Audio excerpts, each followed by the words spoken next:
Hey, what's up, guys? We are live. We got a fun debate for you. We got Destiny coming back to the channel, first time in 5 years. And we got Misfit making his first appearance on my channel. So, Destiny, you guys already know. Misfit, you've probably seen on X or Instagram where he's been blowing up recently. Two guys from the opposite sides of the spectrum, political spectrum, that is. And so the debate proposition is going to be, have the first 6 months of Trump's presidency been success or failure?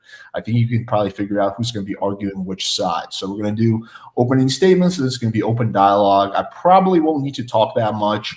I will only step in if one person is refusing to answer a specific question that I think is relevant, or if someone's just not able to get a word in, or is there something that's going on that's repeatedly bad faith. Other than that, I probably won't do much talking. All right, so who wants to, does anyone have any preference about going first or going second? Doesn't matter. I can go first. Cool. All right, kick it off. Yeah, I mean, obviously, I would say that the first however many days he's been in office has been kind of a failure, depending on how you look at it. I don't know how you can look at it positively, but I would say that the Department of Justice has been weaponized in a way that it never has been before in the history of the entire United States. The idea of specifically calling out law firms and executive orders is insanely unhinged. I think that the use of the DOJ to try to do like a quid pro quo with Eric Adams in New York, it was indefensible. I think that when Trump came in, he promised that he would try to lower the debt. Obviously, the big, beautiful bill and Doge was just like a complete and utter failure and catastrophe when it came to managing debt levels in the United States. I think that the Epstein stuff is something that a lot of Trump's cabinet members had hyped us up on for months or years coming into this administration, and they've completely dropped the ball on that. I think on a foreign policy level, he failed on all of his stated goals. You know, we didn't get an end to the violence in Ukraine. You know, we had tons of peace deals, I guess, or ceasefires with Hamas that have all been broken. None of that stood. He didn't end either of those conflicts. And when it comes to just open corruption, I think that this administration is openly corrupt in ways that we've never seen with a president before. We can bounce through a million of these, but I think the largest example would be the Trump and Melania coin. I think are absolutely unbelievable and unhinged. Cool. All right, Misfit. Okie dokie. Yeah, I'm trying to keep this quick, but it's a little long. Let me start off by saying, so I never spoke with Destiny before. I don't really watch his content. Heard he's a skilled debater, but I don't really think people understand what that term actually means. A skilled debater will argue the facts, but the debate me bros, which I would consider Destiny, is more of a master manipulator as opposed to a skilled debater, using narcissistic abuse tactics and gaslighting and gotcha moments and saying I won before the debate's even over.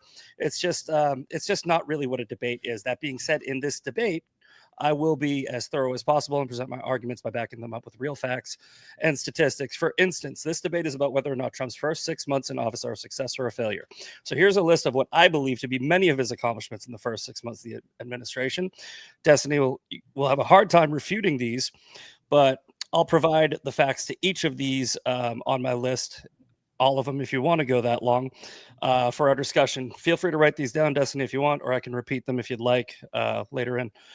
So, one, Midnight Hammer, trade deals and policy, executive orders, Title IX, border is 96% down, 3% GDP growth, inflation down 2.1%, 600 terrorists removed, Lake and Riley Act, 671,000 jobs added, $100 billion in revenue from tariffs, Doge cutting USAID, Maha lowering drug costs, $29 billion surplus, EV mandate gone, Paris Accords gone, increasing NATO spending, ending the Department of Education, 1 million people illegals self-deporting, military recruitment is up, extended the TCJA, forcing Mexico and Canada to address the fentanyl crisis, bringing manufacturing back, energy, ending child mutilation, ending DEI, and by the way, through his negotiations and diplomacy, he's ended about 7 wars: Azerbaijan and Armenia, Cambodia, Thailand, Israel, Iran, Rwanda and Congo, India, Pakistan, Egypt, Ethiopia, Serbia, and Kosovo. Now, like I said, Destiny won't be able to argue all of these facts. We'd have to be here for hours, but that's just the list that I put together since yesterday. I did 90% of that from memory because there's just so much that Trump has done.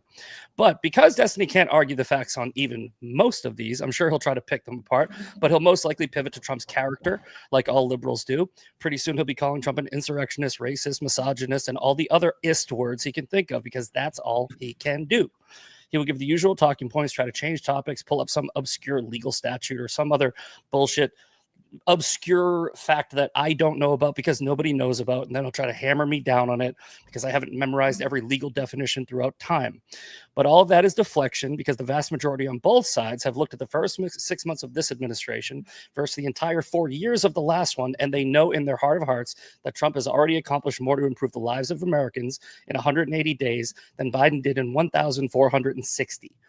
The irony is, even with all that going on for me in this debate, I still technically can't win because, again, these YouTube debates are not debates. They're popularity contests. This is a show, and winning is based on how many fans you have. He has way more fans than me, but again, I'm still going to try to do as best I can. But I'm not really here to win. I'm here to have a conversation. I don't even know why people keep asking me to do these debates because I'm not really a debater. I've said this. I'm a shit poster and a troll. I'm not a serious person by nature. And to be completely honest, neither is Destiny, but and this isn't ad hominem. I think it's relevant to point out before I wrap up my opening, which is wrapping up. But there's, the videos of Destiny performing sexual acts. There's the stream of his girlfriend hooking up with a dude in the background.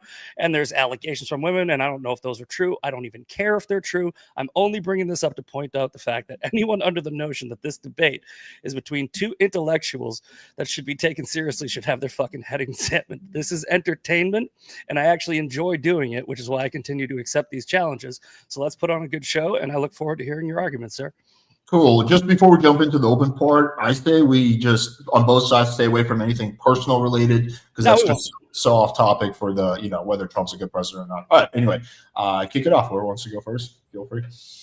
Yeah. So I guess my first point has to do with the weaponization of the Department of Justice. Do we feel like the offer that was made to Eric Adams to dismiss all of his charges if he'd play ball with the Trump administration, was that like an unprecedented weaponization of the Department of Justice?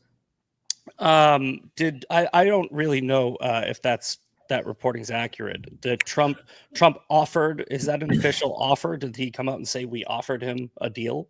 So Bovee, the deputy attorney general, wrote a letter saying that they would suspend the charges against Eric Adams without prejudice, meaning they can bring them back after the election season, that they would suspend those charges with Eric Adams if he agreed to listen more to the administration heads when it came to like immigration enforcement and stuff. Yeah, I'd have to look more into that. I don't really care enough. Yeah, let's assume that actually happened. Would that be a really bad thing? I would say that it's political, and can you think of any other president or any other part in human history for the United States of America where an offer like that has ever been done so openly and blatantly before? Yeah, when Biden pardoned like every fucking one of his friends, like right before he left office, he gave preemptive pardons to Adam Schiff. He gave preemptive pardons to his entire fucking family. So I don't want to hear anything from your side about hooking people up as far as legal favors or maybe making sure their charges either don't go away or never manifest. So what was the quid pro quo that was offered for him pardoning people as he leaves office? Can you give me an example of one of these? Well, we don't know. They were preemptive. Biden basically said, any crimes that happen to you, you'll get away with. So we don't. So you don't have an example then of anything else that's been like the Eric Adams stuff, where somebody's openly told somebody that they were going to temporarily take away their charges as long as they played ball with the administration. Like again, I would have to look into that. And if it did happen, that would be really bad, and you can't think of anything else that's equivalent to that, right? Yes, I can think of something worse, and I just mentioned it. But you didn't give me any examples there. You just said he pardoned all his families and Schiff and everybody else. So you don't think that it was wrong for Biden to pardon his entire famly? Doesn't matter if it's wrong or not. I was asking if it was a quid pro quo setup like Trump tried to do with Eric Adams. Well, I believe there's no like hard evidence about this, but I believe the letter that Bovee wrote was public, right? Okay. If you're talking about the Trump thing, yeah. Is it illegal? I'm not asking if it's illegal or not. I'm asking if you think it was a quid pro quo. If you think that there's any other part in like U.S. history where a president has weaponized his DOJ like that before. I'll secede the argument if, like I said, if I was to look into this and find out that there was a quid pro quo and it was for some political favor, then yeah, it would be wrong. Okay. Yeah. Okay. Do you think that targeting, like writing executive orders, calling out specific law firms, has any other president in U.S. history ever done that before? Getting mad at them just because they worked with people that investigated him in the past? Well, which executive order are you referring to? I mean, there are numerous ones. I can look them up for you if you want. I mean, there was one calling out like Eli Cohen or I whatever. remember. There's Yeah, one. I remember that. I remember that Trump was going after law firms that were engaging in what a lot of people believe is, inappropriate behavior, and putting an executive order against all firms so that that behavior is stopped is within his purview. What was the inappropriate behavior? Like targeting people and targeting Trump, but Trump is using himself as the example. When something bad happens to Trump, he uses it as a baseline to stop it from happening to other people. And what was the example of the inappropriate behavior? I don't even know. You didn't even give me the law firms. So I don't, just like you, I don't know the executive order you're talking about. Well, I don't know the numbers of them, but the executive orders were focusing on law firms that had just worked with Hillary Clinton or worked with Mueller in the past. But you're just saying words. You're just like, okay, Trump did this. And I'm like, okay, show me. And I haven't seen it.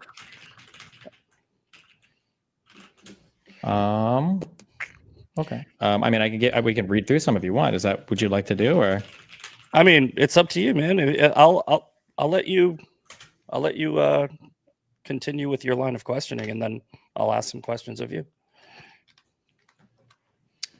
Do you think that Donald Trump's suing like Ann Seltzer in Iowa because he didn't like the results of the poll? Do you think that that's a good use of, I guess, presidential? Is he suing her? Is he suing her, or is the Department of Justice suing her? He's suing her personally, but he is the president of the United States. So presidents can't sue people if they're. Can you think of a single example in U.S. history where another president has sued somebody while he's in the office of the presidency ever? Why does there have to be? Just asking if you can think of one. No, but it doesn't matter. A person can sue anybody at any time, as long as they feel like there is a valid claim. So I don't know. Are you saying that Trump should suspend his rights as an American citizen because he's the president? I'm saying that the president of the United States suing pollsters because he doesn't like their polls is really bad. Are you talking about the poll? Are you talking about the poll that had like a 17-point swing and no other poll had that, where it was like there was absolutely ridiculous? Yeah, no, I think that what they engaged in was election interference by posting that poll. I believe that what they were trying to do was inflate the numbers and drive up, more positivity for Kamala Harris. And if you think it was election interference, that's what we're doing. Why would Trump do a civil case? Why would he do a criminal case? Maybe that's the only avenue his lawyers saw fit. I don't know. I'm not on his legal team. Okay, so that doesn't make any sense. His lawyer saw fit. He can just direct the Department of Justice to do an investigation. Okay. Again, let's go back to this, right? Donald Trump is a United States citizen as well as the president, right? And he has the same rights that we do. Whereas, so if I felt like somebody had wronged me, right? Like I'm going through a defamation case right now. If I felt like somebody has wronged me, I wouldn't think that my position, as long as I was separating it, I don't think that Trump is using federal government funds to fund his legal case, is he? He's donating his salary, so I don't see how that could be tied to it. I think what he's doing is what every American citizen has the right to do. Okay, so if Barack Obama was suing Fox News because he doesn't like some of their news coverage, you think that would be fair? Well, it's a false equivalency. Doing that as his presidency? If he did, so the reason Donald Trump is suing somebody is because he doesn't like their coverage. Yes, he doesn't like the poll. No, so is that what their legal team is arguing? My client doesn't like this poll, so we're suing. Well, of course, that's not what they're going to file and argue. They're arguing that it was a rigged poll. So Obama wouldn't say he doesn't like him. He'd say that Fox News is rigging their news coverage or something, right? Sure. So, when you see the dishonest action that you just did was you tried to say that Donald Trump is suing somebody because he doesn't like a poll. What is the actual that is why lawsuit? He's suing them. The lawsuit is claiming that there was rigging. Opinion. Yeah. That's your opinion. Your opinion is not valid here. The reason why I'm saying that's my opinion is because if he really felt like there was an election rigging thing going on, then he would direct the Department of Justice to investigate. He wouldn't be doing a civil lawsuit. Maybe he's doing both. He's not. Maybe he is. Investigations take time. I think that what we're, just like I said in my opening statement, what you're going to try to do is try to hammer on obscure facts about Donald Trump's character. These aren't obscure facts. They're some of the most important things. I linked an executive order in the chat if you want to read it. We can go over the one for Paul Weiss. I'm not linking obscure facts. These are important. The problem is that MAGA wins arguments by never going through any of the facts because they don't know any of them. How is this related to Donald Trump's administration being a success or a failure in the first 6 months. Because I would argue that rewriting the rules of conduct for how the Department of Justice or how the president himself can act with regards to our legal system is corrosive to democracy in the United States. And he is rewriting it because you admitted, even if it is allowed, no other president in U.S. history has ever filed civil suits while president of the United States against other people. Setting precedent isn't rewriting something. What do you think precedent means? Setting precedent definitionally rewrites the rules. You're setting precedent. You're making something. Rewriting would be getting rid of and starting over. Trump, by Trump being the first to do something doesn't mean he's rewriting. It means he's writing. So I don't understand your argument. Okay, fine. We can say, instead of rewriting, we can say writing new rules, if that makes you feel better. It's still not new rules. The rules have always Presidents been in place. Typically don't sue people in civil suits while they're president because they understand how corrosive that is to the legal system in the United States. Donald Trump's done a lot of first to be indicted, first to be impeached twice, first to do this. Yeah, I agree. A lot of it isn't good. Yeah. Yeah. And I mean, one could argue that the reason why he's got so many firsts is because a lot of the weaponization has actually been going against him. But again, can we get back to the actual topic of the debate? This is the actual topic of the debate. And my topic is I believe he's weaponized the DOJ in a historic way that no one has ever done before. And I think it's corrosive to American democracy. For this argument about Trump's civil case, do you have any evidence to suggest that him filing a civil suit, which is his right, is a weaponization of the justice system? The vast majority of the suits that he's filed seem to be weaponization of the legal system. Look at the 2020 election suits. Basically, all of those got completely tossed because they were bogus. I mean, he's engaged in the same behavior in the past. Look at how Trump won 22 of those cases. They filed over 60. They filed 64 and they won 1. Well, they won. I'm sorry. Did I say 22? It is along that 2. I believe they won 2. I believe they won Pennsylvania and Wisconsin. They won a very small one in Pennsylvania. Maybe they won a small inconsequential one in Wisconsin, but the vast majority of them were lost, and none of them were outcome determinative. Wouldn't you agree that winning a case is setting precedent against that there was, in fact, whether it's small or not, some type of election impropriety? He didn't engage in the conspiracy that there was a small amount of election fraud. He said that there was a widespread top-down attempt to rig the election against him. He tried to rig it in 2020, but he said that the Democrats did, and he couldn't find that proof. There were a couple ballots he got tossed on procedural things, I think, in Pennsylvania, but nothing to change any of the votes of even any counties.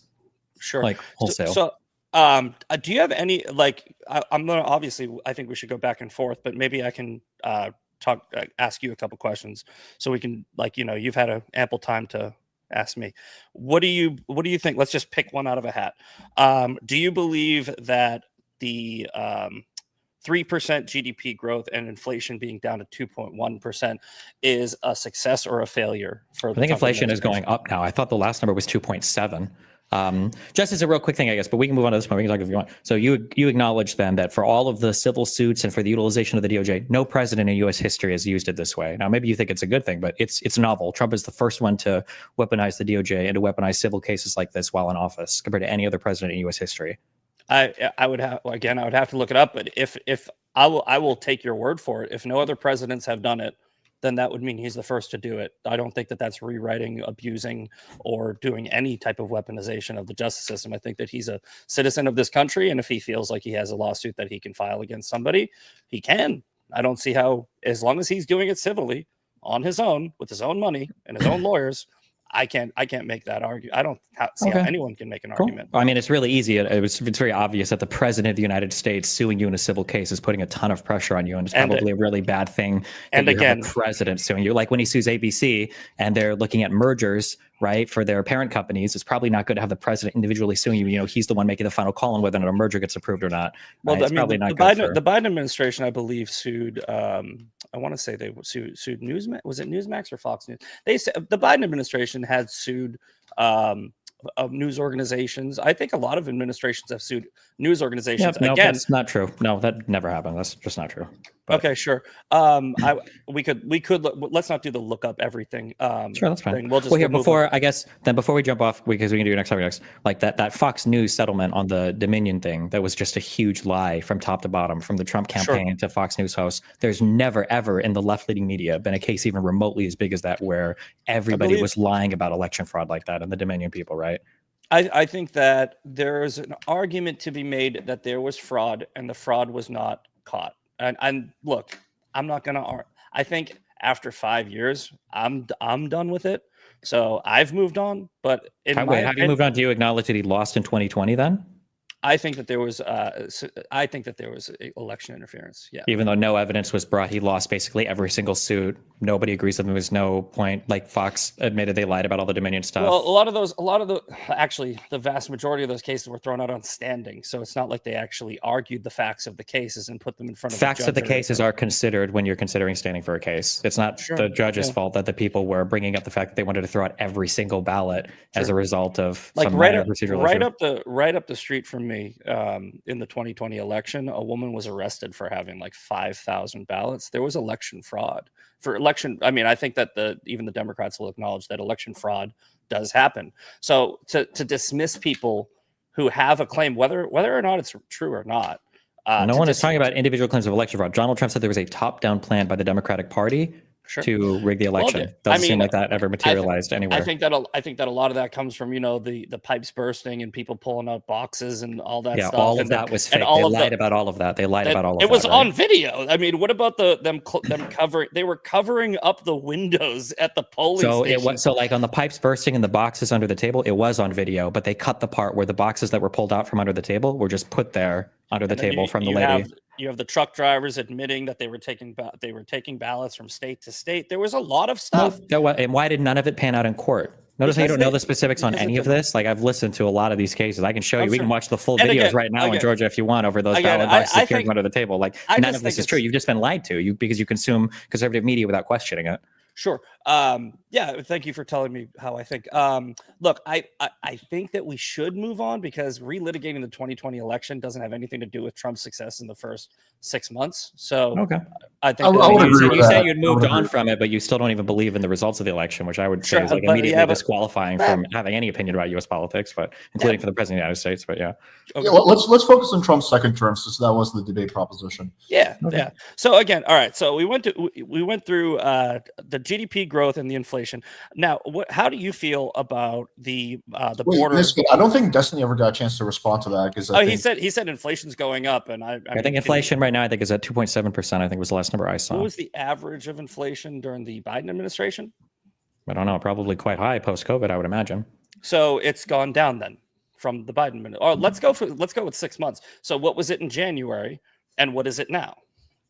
I can look it up. I mean, that would be the metric to how I would measure a success. No matter how much Trump messes things up, it's going to be better than post-COVID, right? Post-COVID, the entire world was experiencing inflation. Let's not do post-COVID. Let's do from the first 6 months when he entered office on January 20th. What was inflation? I mean, I'll look that up right now. If inflation was higher than 2.7% on January 20th, would you agree that means inflation is down? Well, definitionally so, sure. Okay. So if inflation is down in his first 6 months, wouldn't you also categorize that as a success? So inflation, I just looked this up. Inflation is down by a very small amount. It used to be 6 months ago was 2.9%. Sure. Now it's 2.7%. So all right. So down is down. So that's I would say that's a win, right? I mean, and again, we're measuring something that does move up and down, and I mean, I wouldn't say that we can really hold you to that, but that's just one point. GDP hitting 3%, I think, is also up from 6 months ago.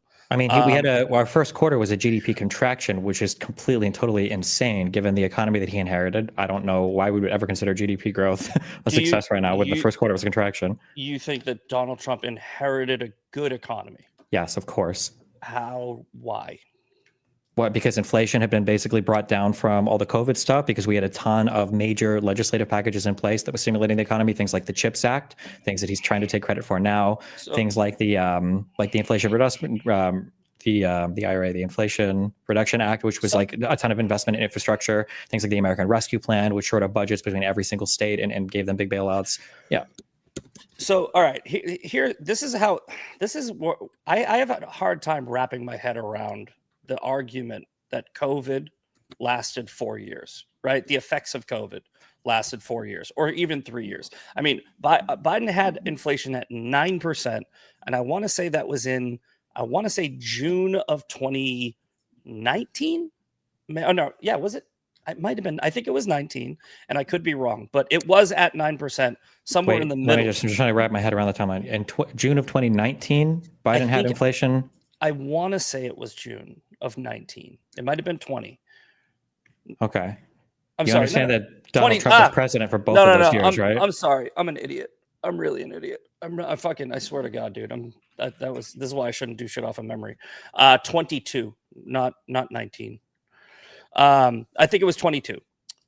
I don't know why I was saying 19, but June of 2022. If you want to look that up. I think that was June of 22, not 19. But either way, inflation was at 9% under the Biden administration, and I think it was about basically 2 years after we already reopened the country. So I don't see how COVID is responsible for 9% inflation years after COVID was essentially already dealt with. And then we shut down the whole global economy, shut down for 6 months. You don't think that? Do you think that all the other countries that were experiencing inflation, do you think all those other countries were because of Biden, or? I don't think that I think that a lot of them had better numbers than we did. No, the United States came out on top. In 2022, was there another big global event that also might have caused some inflation to happen, especially related to food, related to Ukraine and Russia? Didn't a war start there as well? Okay, so again, you're saying that Biden gave Donald Trump a good economy while simultaneously saying that during the Biden administration, inflation went up for whatever reason. You can make excuses for it, but Biden gave Trump a good economy after under Biden, the economy was bad. I don't know if I would say the economy was necessarily bad. We had a lot of inflation, but the inflation was a byproduct of a lot of the government spending and a lot of the stuff that we had to do to keep everything kind of afloat so that people weren't losing their homes and on the streets starving during COVID, right? So then let's blame COVID. But if we do you acknowledge that there was a lot of government spending that we needed to do under COVID?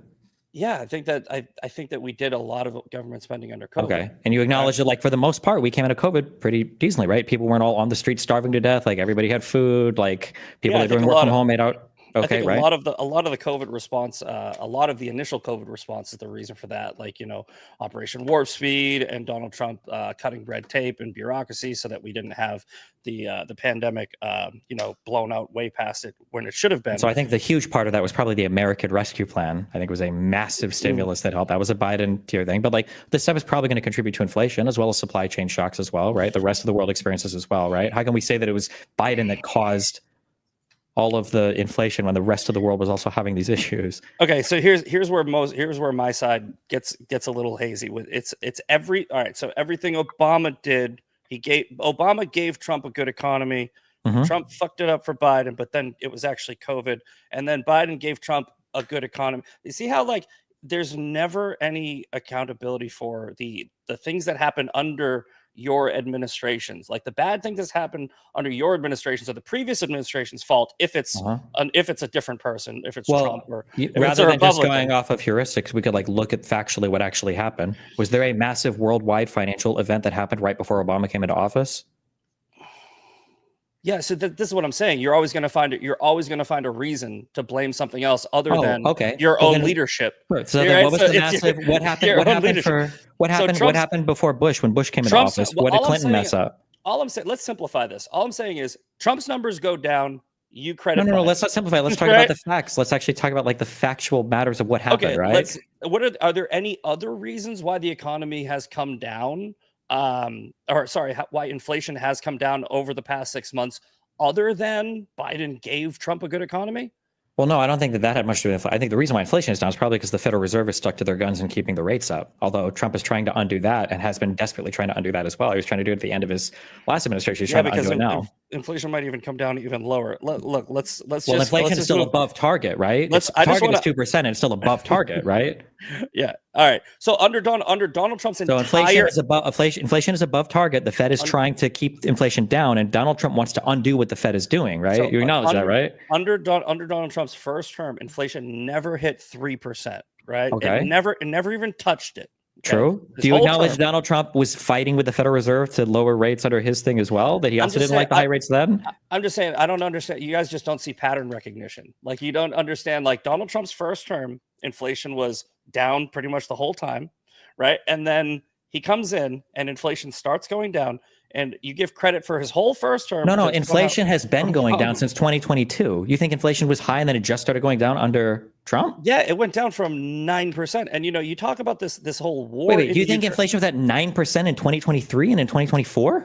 No, I think it was in 2022. Like I said, yes, and it was coming down. I fucked up the numbers the first time. That's fine, but it was coming down under Biden in 2023 and in 2024. It continued to come down in 2025, right? It also went up under Biden. It went up all the way from, I think it was like 1.9 to fucking 9, right? So you can blame that on the Russia-Ukraine war, but the Russia-Ukraine war probably wouldn't have even happened if Trump was in office. Why? What would Trump have done to stop it? He's shown that he has zero ability to stop anything. You know what Putin didn't do under Trump's first term? Invade fucking Ukraine. You know what he did under Biden and Obama? Invade fucking Ukraine. You understand that in Trump's first term, there were literally active fights happening in Ukraine with Russian troops. That was literally happening in the Donbass under Trump the entire time. Nothing changed. There's conflict going on over there, but that wasn't a war. That wasn't an invasion. It literally was an invasion. They had, like, Donetsk and Luhansk have been invaded. There's been a war there for since 2014 that Russia has been funding and sending troops into for. Yes. Okay. All right. Well, let's notice how when Donald Trump is president now, notice how he hasn't done anything to stop the fighting, despite him saying he'd end the war on day one. Okay, well, let's go. That's like a failure, right? That he said he'd end it on day one, and he hasn't gotten any closer to ending it, right? Well, I think most people took that as hyperbole, and hyperbole for what? So from day one to day infinity. Did you guys really think that on January 21st the war was going to be over? Why would Donald Trump lie? It's not a lie. It's called hyperbole. It's just inflate. It's what Donald Trump does this all. Okay, what was he hyper? Yes, he Come was. on, man. Are you going to take that literally? Were you really under the notion that Donald Trump was saying, I'm going to come in on January 20th, and by January 21st, everybody in the world is going to stop fighting? That's retarded, man. Like, don't even. Okay, wait. Then why was he not being hyperbolic when he was saying Putin wouldn't have started this war if I was president for another 4 years? Well, because the evidence shows that Putin didn't start fucking wars when he was in office. Putin does not want to go and start a war while Trump has all the cards, but he started a war because Biden was a weak, feckless leader, and Putin knew he could get away with it. No one else in the world views Trump that way. Everybody knows that Trump is weak and feckless. That's why Putin has continued to bomb. That's why the 77 million people that voted for him. They think the rest of the world. Do you remember when Trump was truthing out how upset that he was that Putin continued to bomb Ukraine after every time they'd have a talk? Why do you think Trump is truthing that out? Trump is tough on Putin, but he's also acknowledge that he truthed out that he was crying that Putin was still attacking Ukraine after they'd had meetings.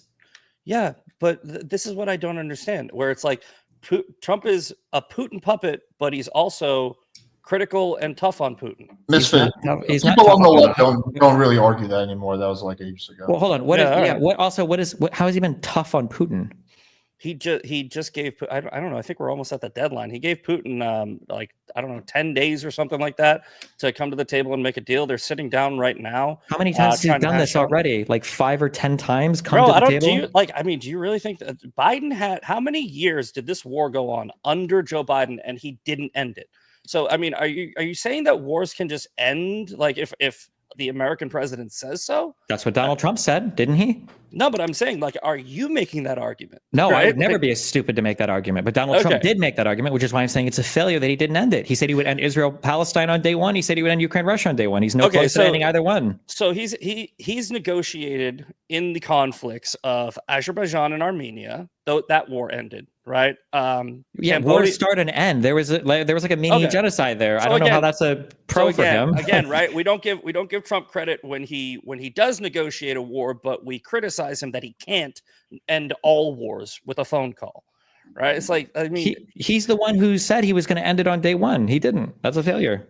Again, if you are taking that literally, I do take my president literally and seriously. Yes, I think you should. Yeah, otherwise, the word of the U.S. president means nothing. Yeah. So you literally thought that he was saying, "I'm going to end the war on day one." Yes, that's what he said, and that is what he meant. He said it over and over and over again. Yeah, I think you're a simpleton if you believe that. Okay, right? Like maybe I think President Trump shouldn't make those promises. Then I think everyone on the right understood that he meant very quickly. Oh, right? And very quickly. What? So if it's not over by midterms, would you acknowledge that he's failed there? What does very quickly mean? I think that if it's not over by the midterms, I will agree with you. That is a failure. He should be able to end it by then. But you know what? It's like this war is very profitable for both sides, and Putin doesn't give a shit about his citizens. He is throwing dead bodies at this thing.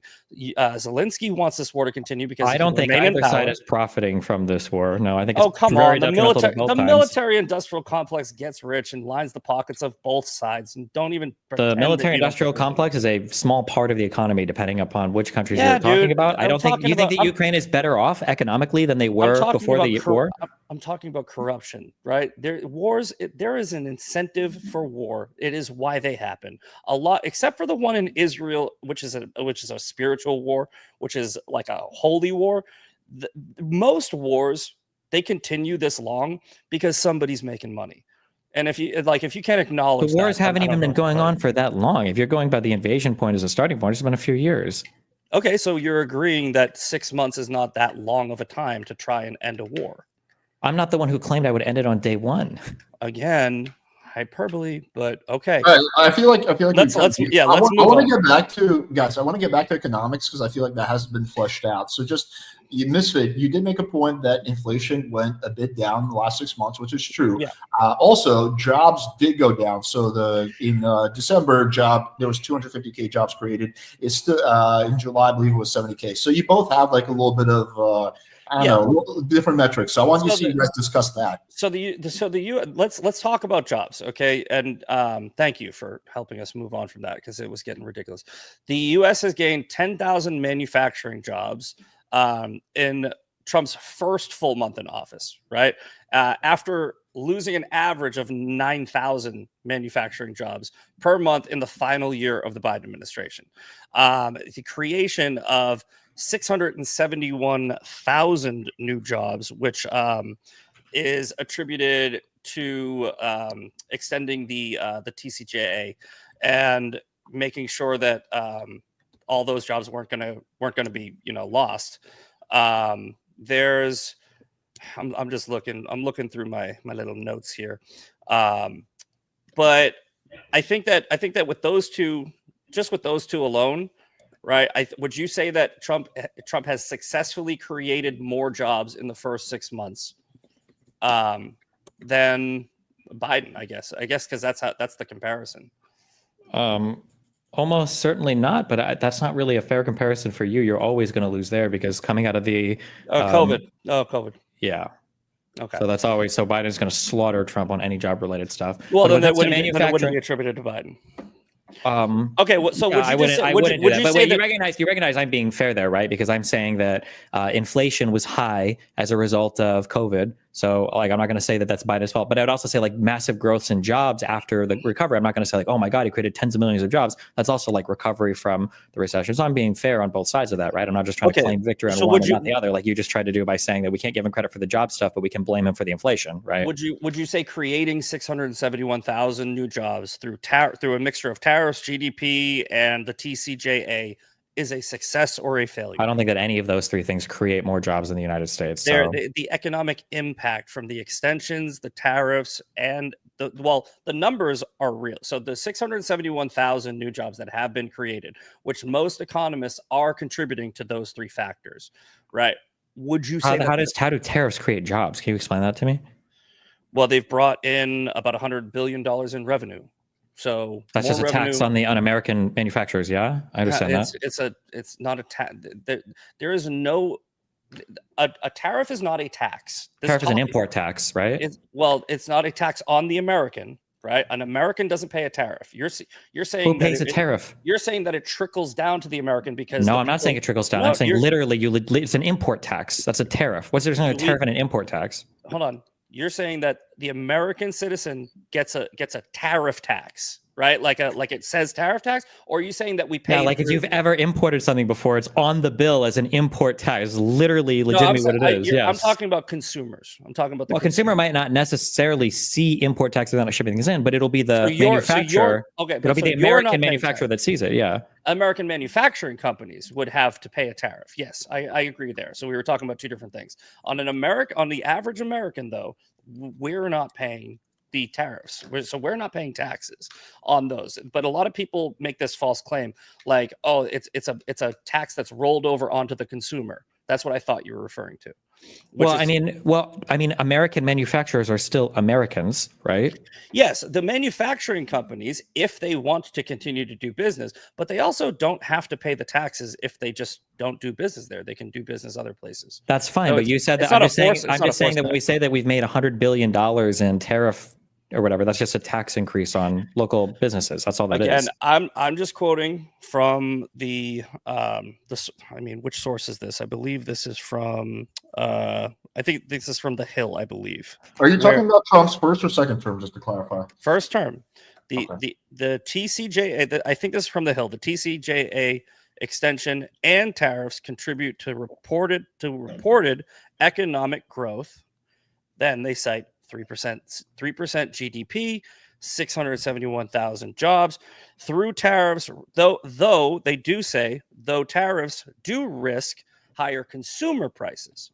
So that's why I was getting confused, because I was conflating what you were saying with what my notes are saying.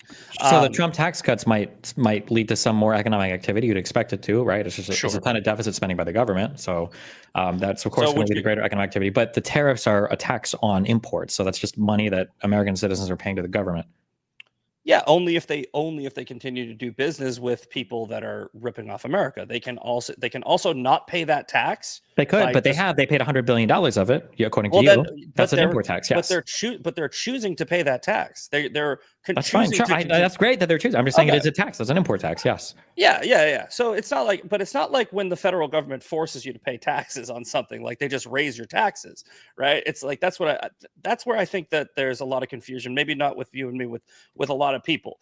That what do you mean? They're choosing. I mean, you could just choose to work less. You wouldn't have to pay as much in income taxes. No. Sure. Exactly. Yeah. No. It's definitely going to hurt companies that want to do business with countries that are taking advantage of us.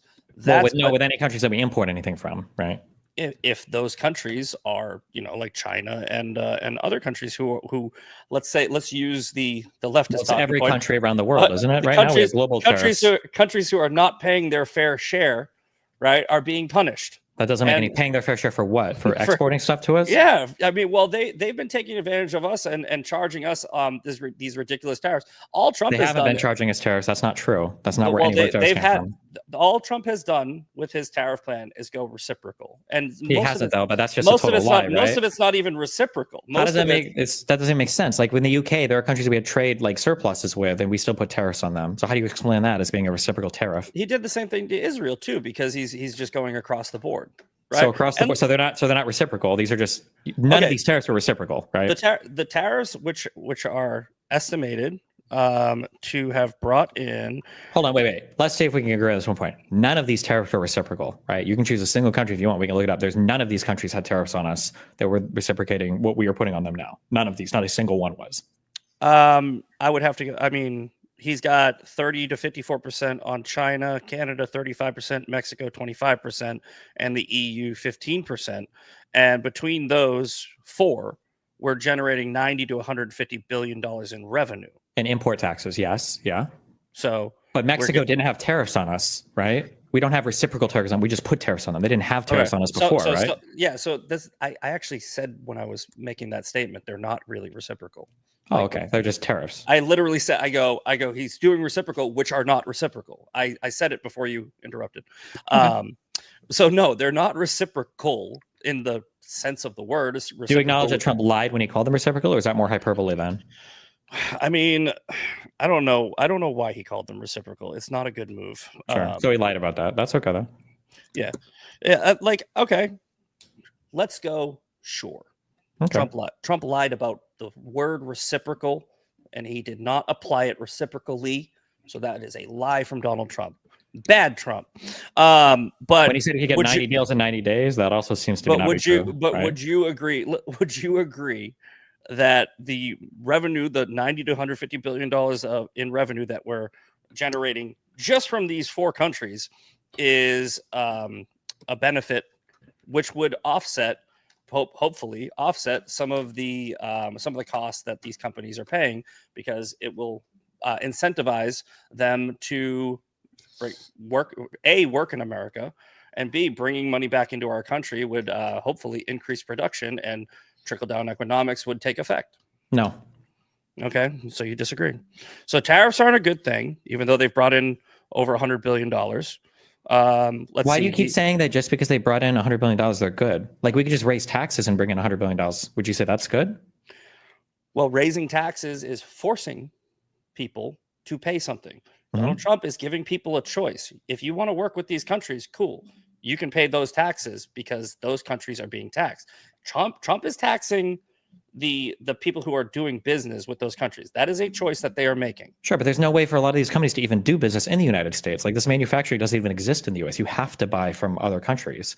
Okay, well, speaking of manufacturing, I have one right here where great, I lost it. I believe with manufacturing, one second. Apologies. I just gave too many bullet points, and that's why I probably shouldn't. I want to say it was yeah. So I already said 10,000 manufacturing jobs, $285 million investment in U.S. electrical product manufacturing. Which for manufacturing, like, we've lost manufacturing jobs steadily since Trump has been in office, right? They've just been going down. In the first 6 months, because the jobs are the manufacturing. It takes 6 months to just put the infrastructure together. Well, no, it takes like 10 years. So, well, I'm saying it would take like if you wanted to build a plant in America, if you wanted to move your country, and I mean, we already have, what was it? Was it GE I think it was GE is bringing their factories here, and there's a couple other companies are bringing their factories here, and they're going to start now building in America again. Are you saying that it's a bad thing that these companies are now they're now bringing their jobs back to America? You think it's like, first of all, our unemployment is already low in America, so I don't know who's going to work these jobs. Number one. Number two, a lot of these companies are moving stuff here. We're doing it because of the CHIPS Act under Biden, not because of these crazy tariffs from Trump. And number three, if you really want big capex, if you want investment in the United States, you need some stable way to do it. And tariffs that are unilaterally issued from the president's office with no trade deals, no involvement from Congress is the worst way to do it. People are just waiting basically for Trump to welch on all of them, like he keeps doing over and over again. I think he just did it today again with China, or for the next president to come in and just get rid of all of them. So you're just making another assumption. Wait. What assumption do you think I just made? That was an unfair assumption. You say Trump is just going to welch. Has he not over and over again delayed the massive tariffs? Are you saying that that's not true?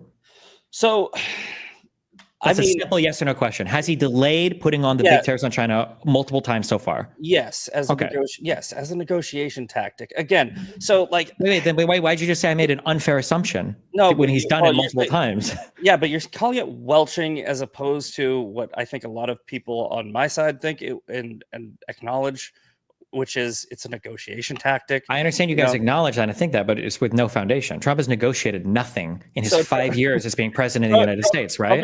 Trump is known as the great negotiator. Every single person. So what is one thing that Trump negotiated for America in the 5 years he spent as president? A single good deal.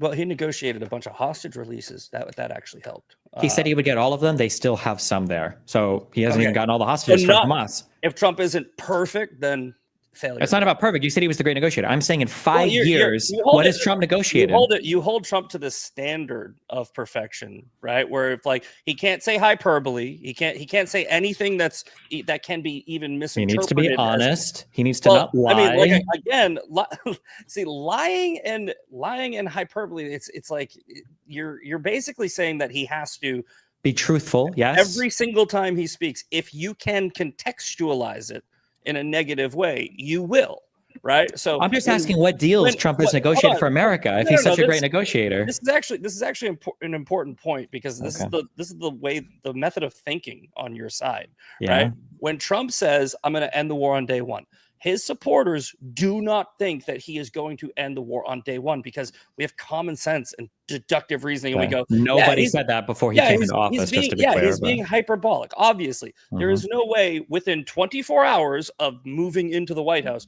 he's going to end the war in Ukraine. I mean, So- he literally was taking credit for ending the Israeli-Gaza war because of Witkoff going and talking to them prior to him stepping into office. He said he ended it before day zero, and that ceasefire fell apart. So, but maybe he was just being hyperbolic in all of these things, or you just don't know about any of it because you're only watching conservative news. Yeah. So what I'm saying is, right now we know, we have common sense. We know that Trump said, yes, he said, I'm going to end it on day one. I think that most of us thought and still think he meant he's going to start the negotiations and get to the process of ending it. Right. Okay. But he hasn't started negotiations on either of these things, right? He's not any closer. He literally just met with Putin. He said that he was gonna for like the 10th time. Are we any closer to figuring anything out there? How many times did Biden meet with Putin? Not at all, but because he's smart enough to know that Putin isn't somebody to be negotiated with on the So Biden didn't negotiate at all. That's your boy. He didn't negotiate at all, and you think that's a good thing. And you think it's a bad thing that Trump is negotiating too much? Trump hasn't negotiated at all. He's being a weak man. What do you mean? As in, he keeps going there, making these public capitulations, and then he blows up on Truth Social the day later when Putin starts bombing Ukraine again. It makes him look like a loser. Yeah, Putin's a cunt. But I mean, no, Trump is a loser. Everybody knows that Putin is a cunt, but Trump is being a little boy. He's being a loser. He's being dog walked by Putin over and over again, right? So Biden wasn't dog walked by Putin. Absolutely not. Putin hated Biden because Biden was a huge thorn in his side because he got the whole world to support Ukraine initially in the fight against Russia. So Putin's been continuously killing thousands of people every week. And that's dog walking Biden. Biden didn't even try to negotiate at all. Just let because Biden happen. knew that you can't negotiate against Russia like that. You just have to bring them to the table by you throw $250 billion at their adversary, which does absolutely fucking nothing to end the war. The war's still going on. You don't think it helped them at all? You think that Ukraine would be in the same position now if they had no support or funding from the United States or the rest of Europe? I'm saying that if you negotiate before no. You said that it didn't help at all. Did it help or did it not help? Well, the war is still going on, so it didn't help. If the war had ended a year ago with Russia winning completely, then would that be preferential? And that would be preferential to the state of affairs now? No, but the war would be over, correct? But the war ending isn't necessarily a good thing if it ends with Russia winning completely. Biden's solution to ending the war was throwing money at one side. It was allowing Ukraine to fight against Russia because you don't want Russia to invade countries and steal their territory. So our tax dollars, right, which were continuously sent over without our permission, right, to a war in another country, was not negotiated on at all. So first step, it was literally part of congressional legislation. What are you talking about? We had to do this border bill and hold it up for all this other stuff so it was voted on by Congress. I don't know what you mean by that. By Congress. What I'm saying, I didn't. That's not what I didn't vote for Congress to send my money to another country. Welcome to a representative democracy where you have members in Congress that vote for things. Yeah, I understand, and I didn't bitch about it too hard, right? I mean, maybe a little bit, but what I'm saying is, if your first step to ending a war is throwing my money at it before you even try to negotiate, you're fucking up. And that's not what would you have negotiated with Putin after he invades? Oh my God, you just said Trump is negotiating with Putin, right? No, he's not. He has nothing to negotiate. He goes and he has meetings with him, he gets nothing done, and then he comes back and then he truths out some stuff because he's mad because Putin keeps bombing them. So that's diplomacy. That Trump is doing diplomacy. Diplomacy is when you talk to the enemy and get nothing done, and he keeps doing the exact same thing he was doing before, and then you get mad at him. How do you know he's getting nothing done? How do you know each of these meetings aren't getting us one step closer to ending the war and stopping 7,000 civilian soldiers, people, human beings from dying every week? Because if it was getting something done, Trump wouldn't be raging out on social media after Putin keeps bombing things afterwards. Nothing's happening. We can just look at the map. Once again, you think if Donald Trump is going to a meeting and he doesn't on the first try get Putin to say, okay, you win, then that's not a negotiation. What about the 5th try or the 10th try? How many tries does he get? Well, he's only been in his office 6 months, and you just said that's not even 3 years is not a long time. True, but Trump said he would end it on day one, so I just didn't know what he meant by that. Again, you can keep going back. I know it's really hard when you quote what the president himself says. It makes it really hard to defend him. I understand. I've already explained it to you like a fucking child, and you keep doing it. It's how many Republicans? I'm curious. If we were to bet $50, how many Republicans in the media were saying Trump is being hyperbolic right now before Trump got into office? How many people were saying he's being hyperbolic? This is what I said. Zero. The answer is zero. This is what I said in my opening statement. You were going to revert to talking points because I'm not giving you talking points. Donald Trump said he would end it on day one. Donald Trump said he would end That's it on me day quoting one. the president Donald of the United Trump said States. he You think would that's a end it on day one. talking point? Yeah, no actual critical thinker that's watching this debate is thinking that you're arguing in good faith on that. They think that you are weaponizing and taking out of context words. It's Okay, what you I'm are, just 'cause it's what curious. you are doing. So when Scott Adams, okay, huge Trump supporter, was saying this online, that Trump could end the war in 24 hours, that he was being hyperbolic, that he didn't think that actually happened. When Jack Posobiec, who I think is like working now in government positions, when he's saying, quote, I will work with Ukraine and Russia to end the war in 24 hours, as the Bible says, blessed are the peacemakers. You think he was being hyperbolic? Or when Benny Johnson here is saying, I want everybody to stop dying, Russians, Ukrainians, and I'll have that done in 24 hours, and everyone's clapping. All these people, I can find you more tweets about all these conservative commentators were all being hyperbolic? No, they're retarded. Benny Johnson, Benny Johnson, Jack Posobiec, whatever, is retarded. They are clickbait clout chasers on the right. Who's one that wasn't retarded? Give me one that wasn't retarded. Just one conservative commentator who's not retarded. These people are doing this for clicks. They are sensationalists, sure, right? So give me one who's not. So they're going to take what Donald Trump said and sensationalize it, just like you're doing. No, they're just quoting him verbatim. They're quoting him verbatim. No, now, that might be sensationalizing it for you, but they're just quoting him verbatim. No, you are both doing the same thing. You are taking hyperbole, putting it into literal terms, and sensationalizing it to paint your own narrative, like for your own reasons. Sure. Right? And my narrative is just like Donald Trump's own words. Oh my God. It's right, wait. I just want to know what's one conservative that we trust. What's one conservative that was saying beforehand, well, he's just being hyperbolic? What's a single conservative that we think was saying that? Anybody in the news on the conservative side we trust? Or do you think I have a database of everything everybody said in like throughout time in here? I don't know. Well, apparently you have a database to know that Benny Johnson and Jack Posobiec are all like clowns. So I'm just curious which one conservative commentator that you trust. They are. Sure, who's one you trust? There's conservative commentators. Dan Bongino does a great job of covering things pretty fairly. And I don't think that he ever said Donald Trump would end the war in 24 hours. But if he did, then he was wrong. Okay. So all right, let's redirect, because we've spent a lot of time arguing about whether hyperbole or how seriously you should take Trump. I do think it's very important that we cover ICE and everything related to immigration. But but first, let's make sure that we've covered everything economically. I want to give you guys both a chance to make any more economic arguments that you have. Okay, so again, my argument is that the addition of 671,000 jobs, the 3% GDP growth, and I know you guys are saying 2.7, but I believe the number in July, which was just like last week, was 2.1. But I'll concede the 2.7, right? I think that those are successes, and I think anyone who says that they are not successes is being intellectually dishonest, because it is a massive number of job creation in 6 months, and I believe that those numbers, the other two numbers, are going in the right directions. Weren't the job creation thing so bad that Donald Trump had to fire the labor secretary for the Bureau of Labor Statistics? The Bureau of Labor's What because they were inflating the numbers or something like that? Because when the numbers got revised downwards, Donald Trump accused them of cooking the books, and so he fired his. They revised, because the revisions that they kept on doing were inaccurate. So if you how could he possibly know they were inaccurate?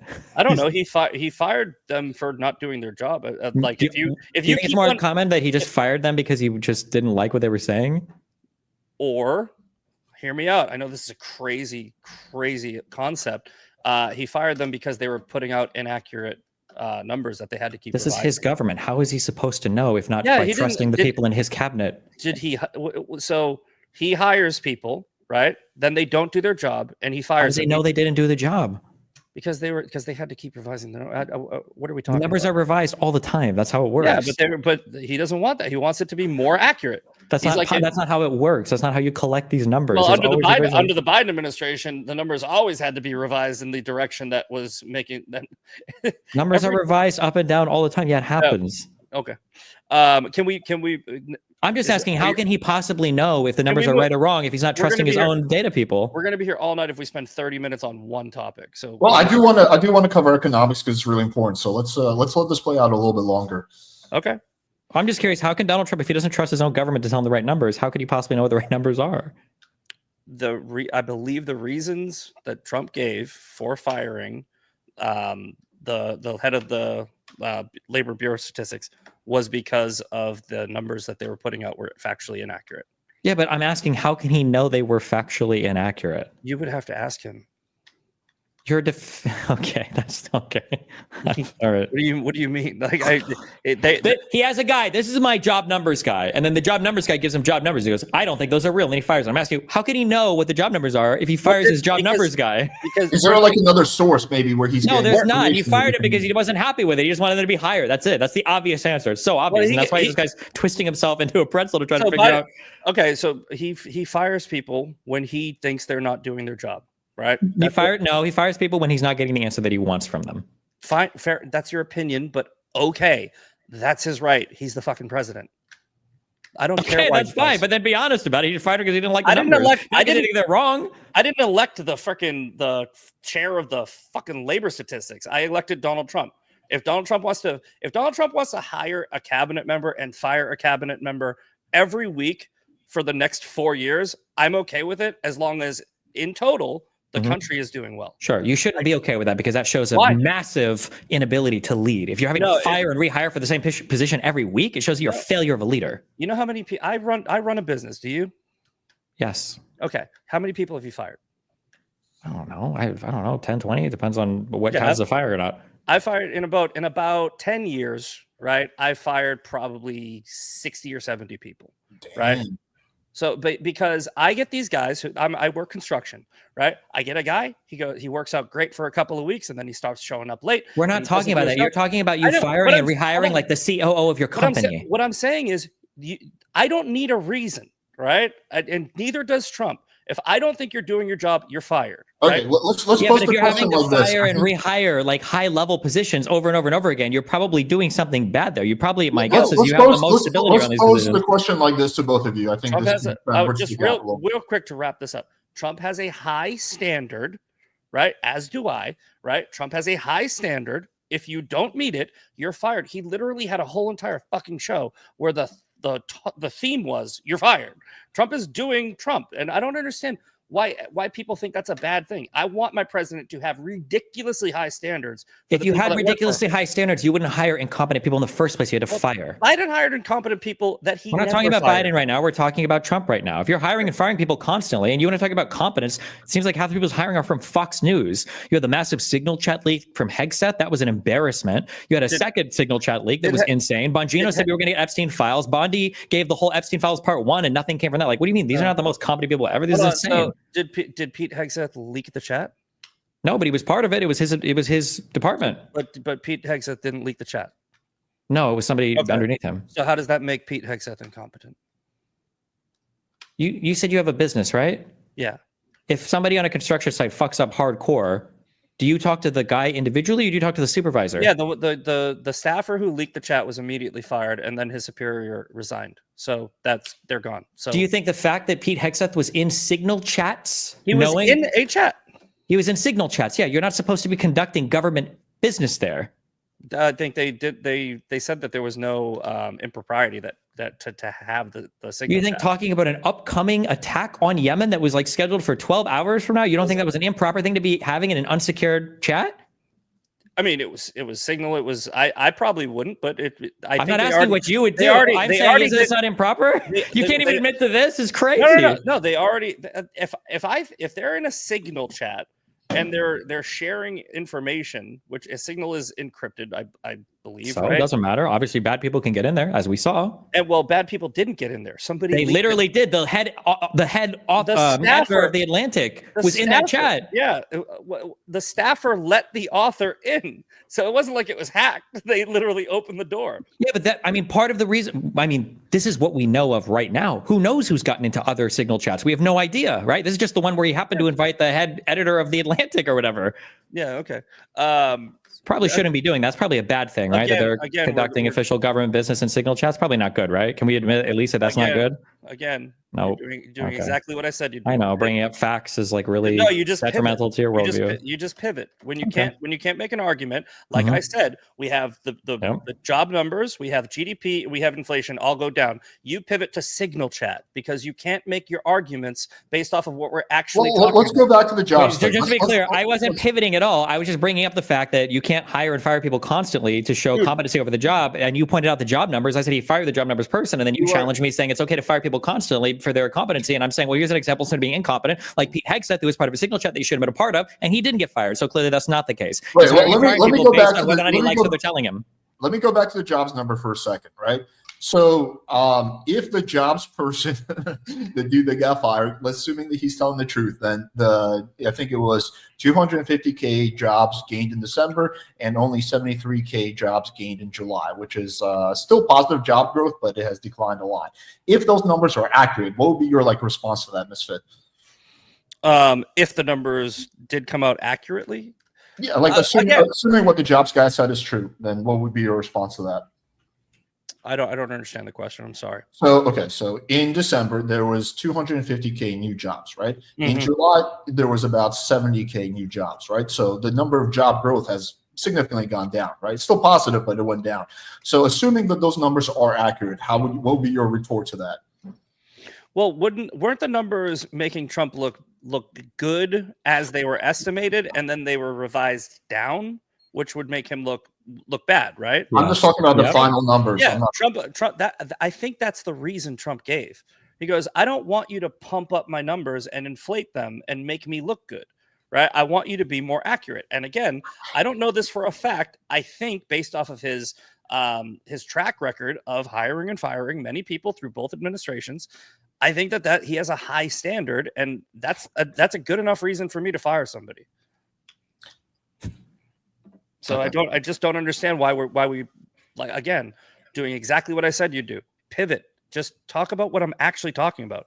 Are the numbers that are accurate? The job numbers are bad right now. The job numbers are bad. Adding 671. That's not what the job numbers are. They were revised and they're bad. That's why he fired the lady. They're bad. Oh my God. These are the updated numbers. The jobs that have been created are 671,000 jobs since January. Those are before the revised numbers. No, the revised numbers were higher, I believe. So you're saying the last jobs report didn't undershoot where they were expecting them to be? I don't believe so, unless I'm reading this wrong. But this is from whitehouse.gov, and it's also from. You're reading Trump's own assessment of his own jobs numbers. And he's saying they're good? No way. And NBC News. Look here. So when we look at 560,000 since January, but I think this is undershooting what he wanted them to be. They're not like. I think it averages out to less than 100,000 a month, which is less than what he's looking for. Okay, so the jobs that have been created, not a success. Got it. What would be good? What would be a good, accurate, what would you consider a success under these? Well, I mean, the fact that all of the growth is happening in healthcare and crypto or whatever seems to be a little bit spooky. Okay, don't pivot. What do you just answer the question? What number do you think would be? It's not just about a number. It's also the sectors where the job growth happens. Okay, what? No. So an average upward trend in job growth, widely and robustly across the economy, would probably be good. Seeing a whole bunch of job growth concentrated in a singular area, I think it was overrepresented. I think in healthcare is a little bit scary. So the majority of the jobs numbers under Biden, and this isn't whataboutism, were government jobs, right? The majority of the new jobs under Trump's first 6 months are private sector jobs, right? I don't think that's true. I'm pretty sure our amount of government jobs has stayed pretty steady for the past 30 years. I think it's more than half our private sector, I want to say. But assuming that's true, that would be a good thing, right? That would be more everyday average people instead of just more government jobs. Well, I don't even know if government jobs are necessarily bad. I mean, it depends on what job you're talking about. I mean, your side wants more government, my side wants less. So I think that would actually be accurate. You would think that's good.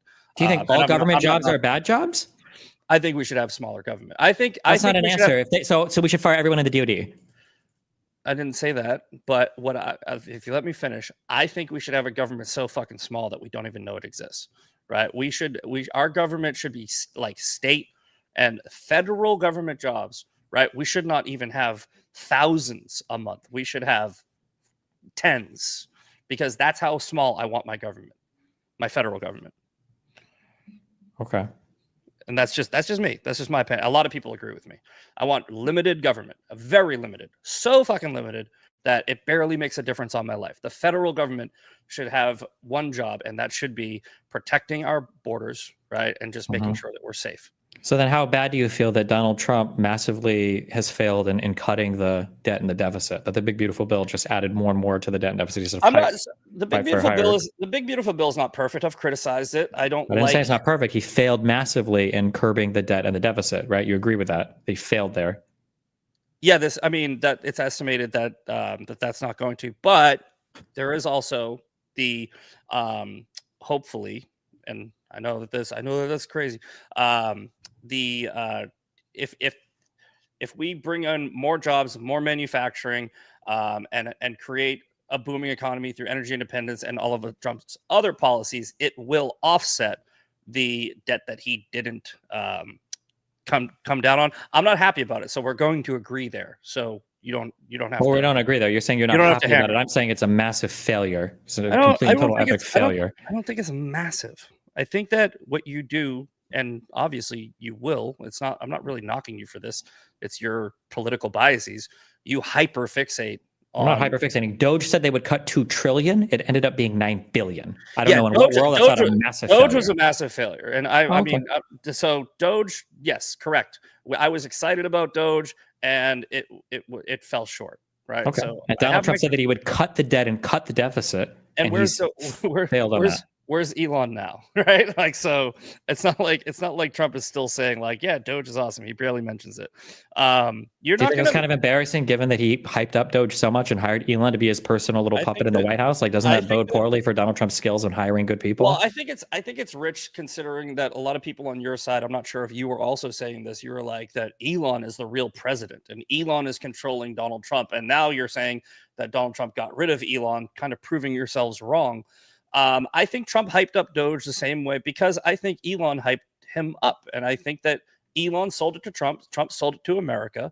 And that Elon is the one who fell short. And now Trump got rid of Elon. It's Elon was so in the straw man version of me, I'm saying that Elon is controlling Trump. I've never said that, I don't think. But in your world, Elon was actually controlling Trump. Elon actually misled Trump on what Doge could do, and then Trump hired him as a result of that. I think hyping someone up and controlling them are two completely different things. That's literally it's called manipulating through flattery. That's literally what that is. Yeah, I wouldn't say.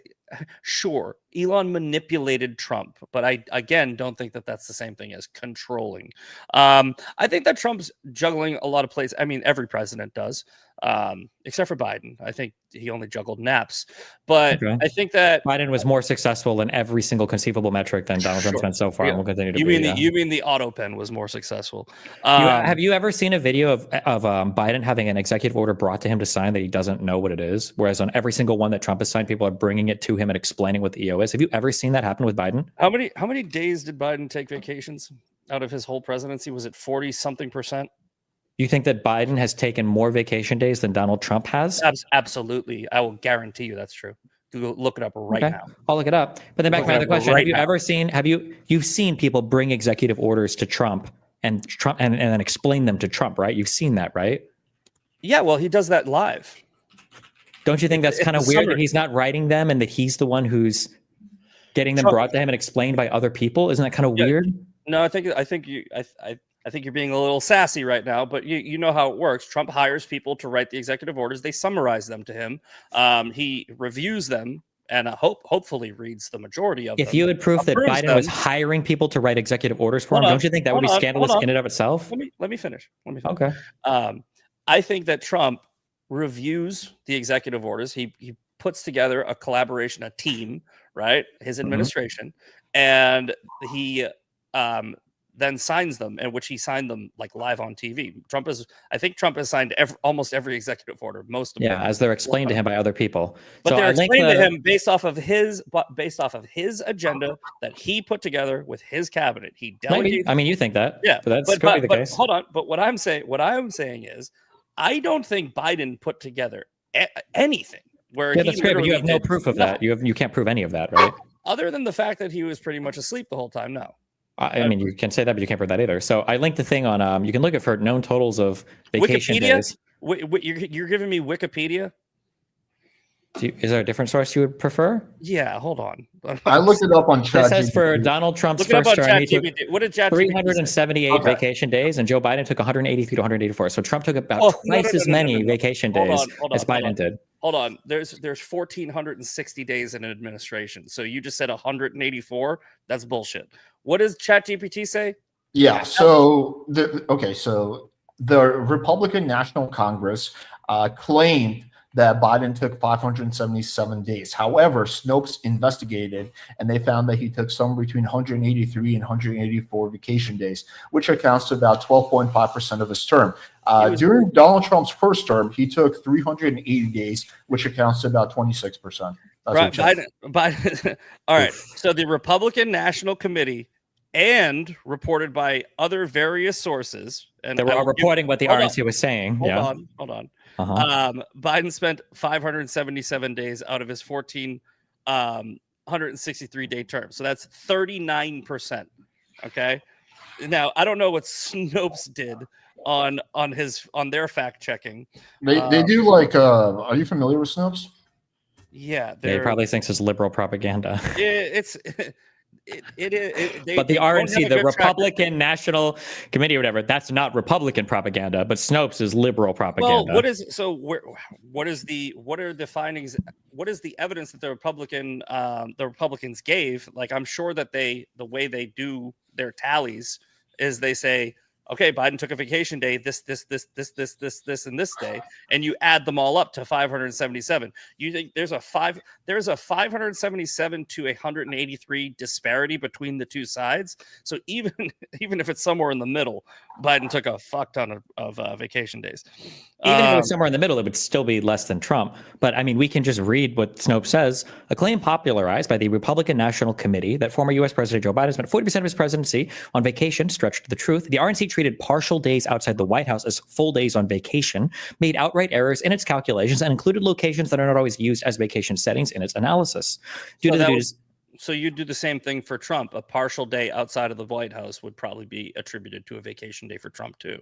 So I think that they use the same metrics as you would for Trump. Yeah, but when they use the same metrics for both, Trump took twice as many vacation days as Joe Biden. No, you're taking the good number from one. Let's not do this. This was you wanted to go here, and now we're here. Now you don't like the facts. I know you hate the facts. Are like okay, fucking no. To a conservative. If that's your argument, I know if we spend more time on this, I will win. But I'm just saying, do we want to spend more time on this? I do. Because, yeah, sure. Okay. All right. Fine.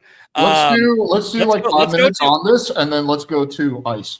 Okay, let's go to the Republican National Committee and see what they said. So you said that they included partial days outside. So he did take 577 vacation days, but you're saying some of them weren't real vacation days. No, I'm saying that it sounds like they treated any time he was traveling anywhere, like to another country to meet with foreign leaders or whatever. It sounds like they were treating those as vacation days. Yeah, and that's like I said, that's the same exact thing. No, the majority of Trump's were just spent it as golfing properties. Like if anybody watches any amount of news, where he was working. I don't believe he was working at his in the first term. No. So you think that Biden can work when he's outside of the White House, but Trump never worked when he was outside of the White House. Again, you applied two different standards. You applied two different standards to two different presidents. There's a significant difference between traveling to another country to go to their embassy or to go to a thing to give a speech versus Donald Trump going to a golfing property and just golfing. Yes. But he wasn't just golfing. Trump was on the phone negotiating. Trump, golf only takes like 3-4 hours. Well, that probably depends on how much you play or how many holes or rounds or whatever the fuck, right? Yeah. So Trump would golf for a few hours and he's the fucking president. So I'm assuming that when he's at his golf course, he's got his staffers with him and they're coming up to him going like, hey, Mr. President, this thing just happened. So again, he's literally working, but he's also golfing. Okay, show me that. This has already been reported on. He's I'm not saying this anywhere. Where has it been reported on? They have. I think that there was I think that he just called. Oh shit! Was it what was the conflict? He just called the president, and I think it was India, Pakistan? No, it wasn't India, Pakistan. It was the one that just happened. It was like a 9-day war where like 30 something people died. And he called the world leader from the golf course, and he said, if you don't cut the shit, like, I'm gonna get upset. And this is just reported like 2 weeks ago. Trump called the world leader to negotiate the end to a conflict from the golf course. So like this is the very recent event. You understand, like, your claim is unfalsifiable, right? You're giving me an example of one phone call that he made. How can I even debate this? Every like factual source we can find shows that you're wrong. So, but you're saying what about the phone calls that he's making that we can't prove or verify or anything? Like, give me some metric or some analysis or somebody that's done something. Well, you said Trump is only golfing. I just gave you a real time, a very recent example of him working while golfing. Sure. Maybe not all of his golf things are. Maybe he does work on some of his golf things. I don't think he works on the majority of them, though. Okay, so you lied. Lied about what? You lied, and you said all of it. You see what? Like you said he only golfs, and now I said the majority. First of all, the majority of his vacation days aren't even. It's not all golfing, right? I think that they count like 180 days golfing. His total vacation days were like 378 vacation days. Well, just a few minutes ago, you said Trump's vacation days, he's just golfing. And then a few minutes later, you go, all right, fine. Show me an analysis then. Show me an analysis of total vacation days. Well, that's what I'm saying. If you're applying the metric. Show me that. If you're applying the metric to Biden taking partial vacation days, but you make the claim based off of just your assumption, none of these are my claims. These are Snopes going through the RNC's claims. No. You're giving benefit of doubt to Biden, saying the vacation days where he wasn't in the White House and when he was traveling, where he wasn't actually working in the White House, they counted those as vacation days. And I said they did the same thing to Trump, but Trump was working on those days. So I'm saying they applied the same metric to measure vacation days for both presidents, and that's how they got the number 577.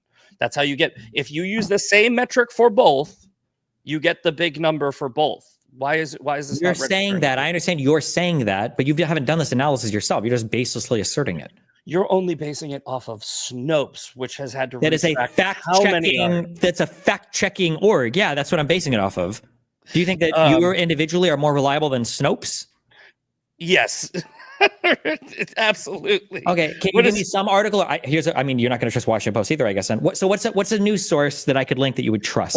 Snopes retract 54 stories and suspended fact-checking sites co-founder over plagiarism accusations. That is 2021. Who are you reading this from? Well, who are you sourcing this from? This is from BuzzFeed News.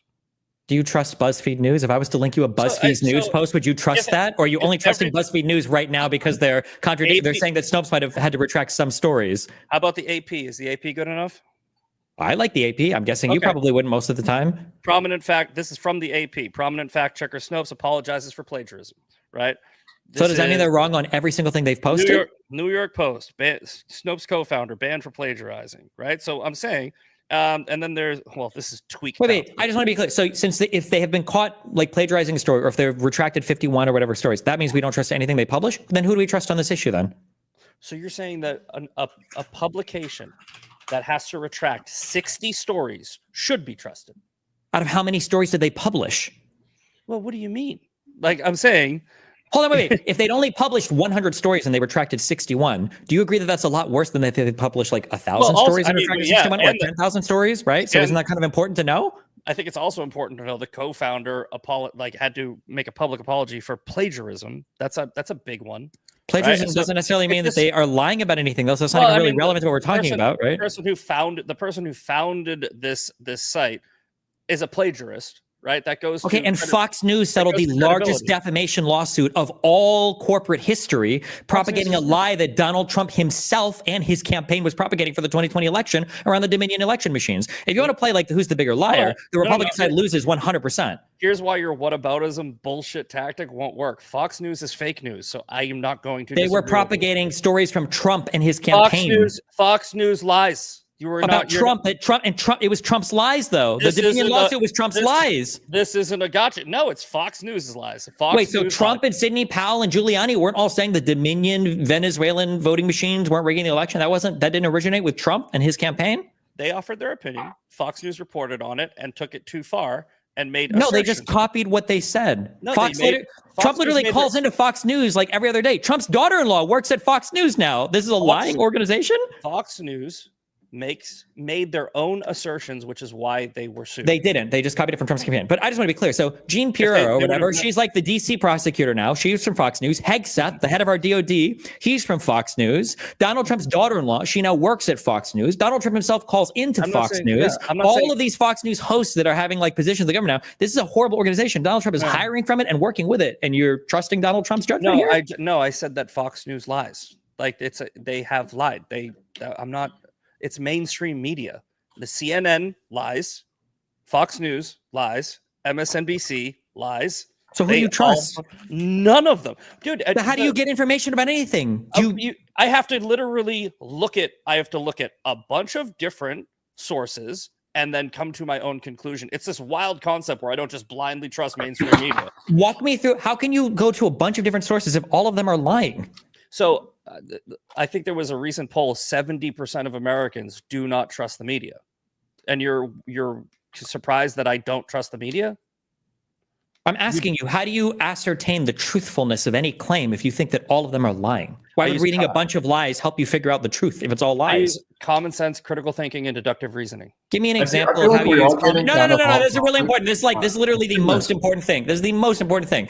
How can you use common sense and critical thinking to ascertain a lie from a mainstream media publication? How can you common sense your way through the lies that they tell? Well, so they don't literally lie every single time they open their mouths, and not everybody at Fox News does lie, but the organization has a track record of reporting lies. So I don't trust the organization. Some of the people that work there, I would say, are more credible than others, which is why. So who do you believe in Fox that's more credible? What are some of these people? You know what? Ironically, I'm not just saying this because Trump hired him, but I think Pete Hegseth was an honest actor. I think Will Cain is a very honest reporter. There's not many, honestly, that I really I don't even watch it anymore because I got tired of how it's just the same shit over and over again. You know, when Fox News, when a white girl goes missing or a prisoner escapes, Fox News covers it for like 3 days straight. I want to hear other stories that are going on in the world, so I don't even watch it anymore. So, but I think it's funny how you're saying you do trust the media because this is a 70-30 issue in the country, and you're part of the 30. So you're saying that I should just follow whatever the popularity and the opinion polls are? No, I'm saying what you should do is you should look at a story that's being reported. Okay, here's what I do. I actually do. This is the whole premise of my podcast is called The Daily Breakdown. I literally take news articles from all of these sites and I go, that's probably bullshit. That's probably bullshit. And then I give critical thinking and I do research and I give my own opinions based on that research onto what the actual truth might be. I don't make assertions of fact unless I can prove it. I don't say anything as an assertion of fact. Sure. Then show us right here. Let's do it with the election thing then. Or not the election thing. Let's do it with the vacation time thing. Show me how you break it down. Okay, we already just did this, so let's not do it again. But to summarize, we didn't do this though. No, we didn't do this. We did. You just didn't like the way that I answered. No, you just didn't do any research. You just gave me some opinions, right? You know, I research better than you, right? Like I have more media savvy than you. I'm a better critical thinker than you. I'm a better researcher than you. I know more facts about all of these things than you do. So I don't know why you're talking to me like this is you're enlightening me somehow. Yeah. How do you know you're better than me? Because I just listened to your thought process on how you pick things out here, and you have all the classic markings of somebody that falls prey to his own biases when evaluating media. I literally just said I don't trust the media, and you said that I fall prey to my own. You said that you don't trust the media minutes after you told me that the reason why you know the Snopes article is fake is because BuzzFeed News said something and the AP said something, which I'm guessing are two media publications you don't trust. But you're actually displaying a perfect example of somebody who lacks media savvy, which is you are selectively critical. You believe sources when they tell you what you want to hear, and then you disbelieve them when they tell you what you don't want to hear. No, what I said is I take all of it. Now, giving one example of a BuzzFeed in real time to just point out the claim that there is a story where the co-founder, and I looked at 3 of them in a row where the co-founder apologizes for plagiarism, and I asked you, what source would you like? And you said the AP. The AP is good. Plagiarism has nothing to do with being wrong about the facts. What if he was plagiarizing a dictionary? It goes to credibility. But again, right? But the Fox News Dominion lawsuit doesn't go to credibility? Hold on. I do want to go to ICE. I think Yeah. we need to cover this. It's an important part of this first 6 months. Okay. So let's go to ICE. Trump's immigration policy in general. Where do you guys stand on this? I think it's a huge success. Now, I honestly don't know how you're going to do this, but I'm sure you're going to try. But I'll just give my I'll give my key facts, my key points. Actually, I won't even go through facts. I'll let you do that. But the border crossings are down 92 and 96%. We had I think we had a day or a week where there wasn't one single crossing across the border, right? And I hope you're in agreement, but I think that's a success. I think that's a good thing. And here's why. Every time the border numbers are down, sex trafficking is down. Fentanyl is down, right? The raping of children and women that make the trek to America is down. And seeing the number go 96% down is 96% less sex trafficking that would have come through that corridor. 96% less fentanyl that would have come through that corridor. 96% less women and children who are raped on the journey to America through that corridor. So the numbers aren't even calculable, but my brother died of a fentanyl overdose, and I know what the crisis of fentanyl really is.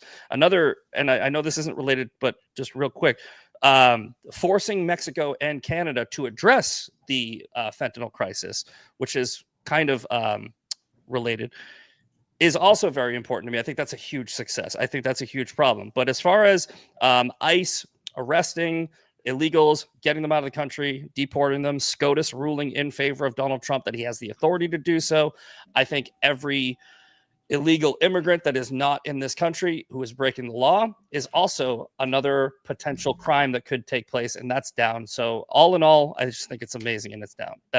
One follow-up question before we go to Destiny. What's your stance on legal immigrants being also arrested? If I understand that there have been some mistakes, and I don't think that I can defend them, so I won't. Mistakes happen. I hope that the administration has as few mistakes as possible and corrects them, which I have seen them do. And I think that it's kind of baked into the cake, and I don't like it, but I also don't think that you can halt all of these operations, which are, again, a massive success, because if you look at it as what I just said, 96% less sex trafficking, 96% less fentanyl, and you say, but what happens if they arrest one or two people by accident and then they figure it out and they let them go? They definitely inconvenienced these people. They definitely, those people should definitely be able to sue the federal government, and I hope they win. But those mistakes have been made, and I think that they are few. So you can harp on them, but I'm not going to try to say that they were a good thing. So yeah. All right, let's let Destiny respond. Yeah, I mean, there is no fentanyl crisis at the Canadian-U.S. border. I think Trump obviously just said that because he wanted to control the borders of both North and South more. Via executive order, he has shut down a lot of the entrance into the southern border, which I guess is good. It'd be nice if there's some legislation there, so it would be a little bit more sticky than just a president being able to come in and add and remove, whatever arbitrary caps he wants to set on the border. I don't know if that helps much with fentanyl. I mean, according to the CBP's own website, over 90% of the fentanyl that comes into the United States seems to be coming from like U.S. citizens or U.S. vehicles that are driving it through. So I don't know if a reduction in illegal immigration actually reduces the amount of illegal fentanyl coming into the country. But yeah, I mean, Trump can have his win on the border by shutting it down via executive action. It'd be nice if we actually had more legislation to deal with the actual immigration problems for real. But if all we can do is EOs because he's an ineffective leader, then all we can do is EOs. And then I think that his weaponization of ICE and everything in the United States is making Americans hate probably everything having to do with immigration enforcement more than would be necessary. But again, Donald Trump is an ineffective leader who can't seem to make agreements or deals or work with anybody in Congress or any of the governors that aren't already in his pocket. So were you against the sweeping EOs that Biden signed on his first 100 days in office? Which ones? All of them. He signed, I think there was over 51 in the first month. I would need an example of an EO that I disagree with. No, I'm saying you just said that if Trump wants to rule through executive order, I guess, but I would. So the reason why I said that is because typically the border itself is in the purview of Congress to pass legislation when it comes to figuring out what the immigration policy should be. Donald Trump is declaring national emergencies to get around using Congress. That's why I'm opposed to him using it. I'm not just opposed to an EO blanket. I'm opposed to ones that I think are illegal. Okay. Where do you guys stand on, for example, let's take a look at DICON. We have lots of cases of nonviolent, some legal immigrants, some illegal immigrants. We're talking about nonviolent people who haven't committed a crime, being sent to DICOT, which is essentially known as you go in, you never come out type of place. I watched a documentary on that place, and it is honestly fucking scary. You get 1 hour of exercise per week. You are not allowed to talk. You can't. You have to kind of sit down in the fetal position. There's 80 people in one cell. It is honestly a fucking nightmare. Take the worst prison in America, and it doesn't even come close, right? What is your guys' take on people who are not even from El Salvador being sent to El Salvador? That's prison specifically, especially ones who didn't commit a crime. First of all, I think the Supreme Court ruled with Trump that he can send illegal immigrants wherever he wants. And as to my answer to that is, I think that every person in this country who is here illegally knows they're here illegally, and they know the law. And I think that Trump has gone above and beyond to give them an opportunity not to be sent to that horrible place, where he said, I will pay you upwards of $1,000 a day, or sorry, $1,000 a person to self-deport and leave. And over 1 million people have already done so. The people who haven't, they know they are breaking the law, and they know that that's a place that they can go if they get caught. If I move to Italy, if I go to Italy on vacation and I just think I like it better there, right? And I just don't leave. I don't leave, and I get a fake social security card, if whatever they got over there. I start a business and I contribute to their economy, and I don't hurt anybody and I don't break any laws. But then 20 years later, they catch me. I'm an illegal immigrant over there. I decided to do something. I broke the law, and I should have to pay for it. So yeah, no, I'm sorry. I don't feel bad for them at all. They know they're breaking the law. They know they're criminals. Okay. Destiny? What's the question?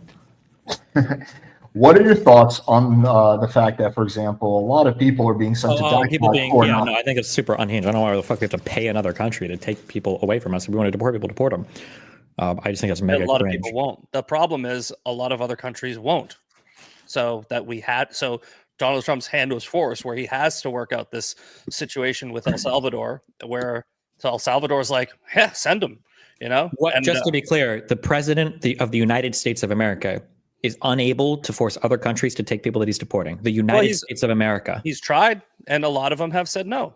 I thought this was the master deal maker, that a master negotiator can't figure out how to deport people from the country.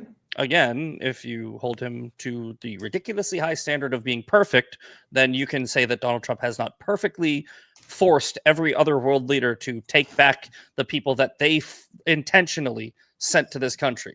A lot of Venezuela and a lot of... Or it's just that Donald Trump is lying, which I think is more historically accurate. What is he lying about?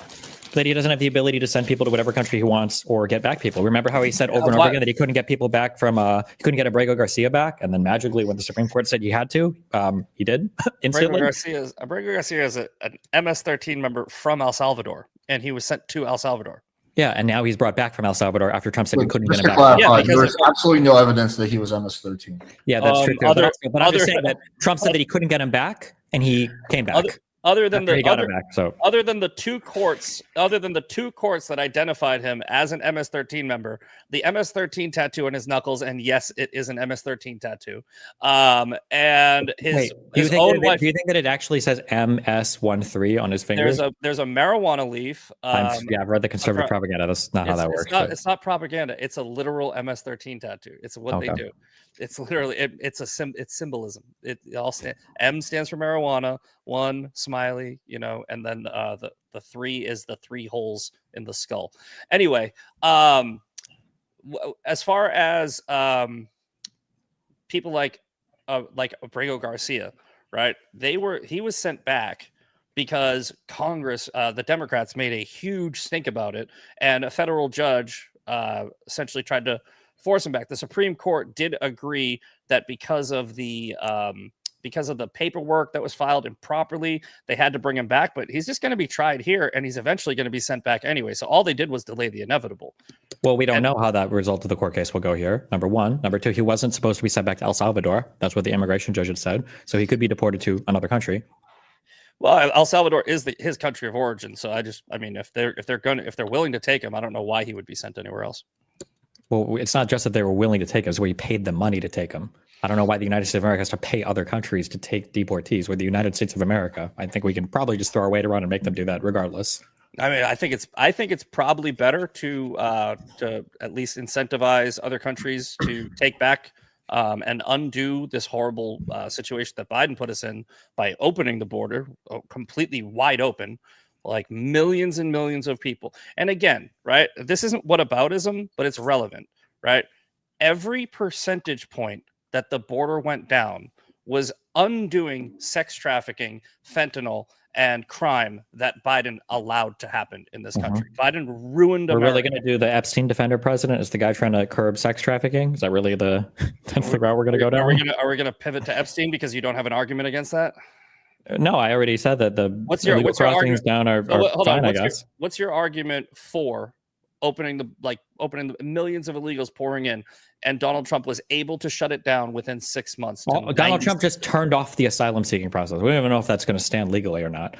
I will see. He also closed the fucking border down by shutting down the asylum process. Nobody can come into the U.S. and claim asylum anymore at a port of entry. No. He made it so you have to be an actual asylum seeker. Millions and millions of people were not coming here and making legitimate asylum claims. They were just saying, I'm scared of my country. And they didn't have to prove it. They didn't have to give any documentation, which incentivized illegal immigration. It is illegal to lie about being in fear for your life in your home country. You think but if you refuse to accept any asylum claims, then obviously you're not going to be able to ascertain which ones are legitimate or not. So I mean, it's but again, incentivizing. So shutting down the method that they were using with the CPP-1 app, and just freaking, they were flying people in too, by the way, under the Biden administration. Literally. Yeah, I don't think that was happening. But also, like, we had a border bill. We had a border bill to shut that down. Why did Republicans oppose the border bill after Trump told them to? The same reason every bill in Congress is stupid. Congress is useless and garbage because they always put poison pills in every bill, and both sides do it. I'm not giving any excuses for either side of Congress. There was no poison pill in this bill. Yeah, there was like Democrat wish lists in there that the Republicans didn't want to sign on to.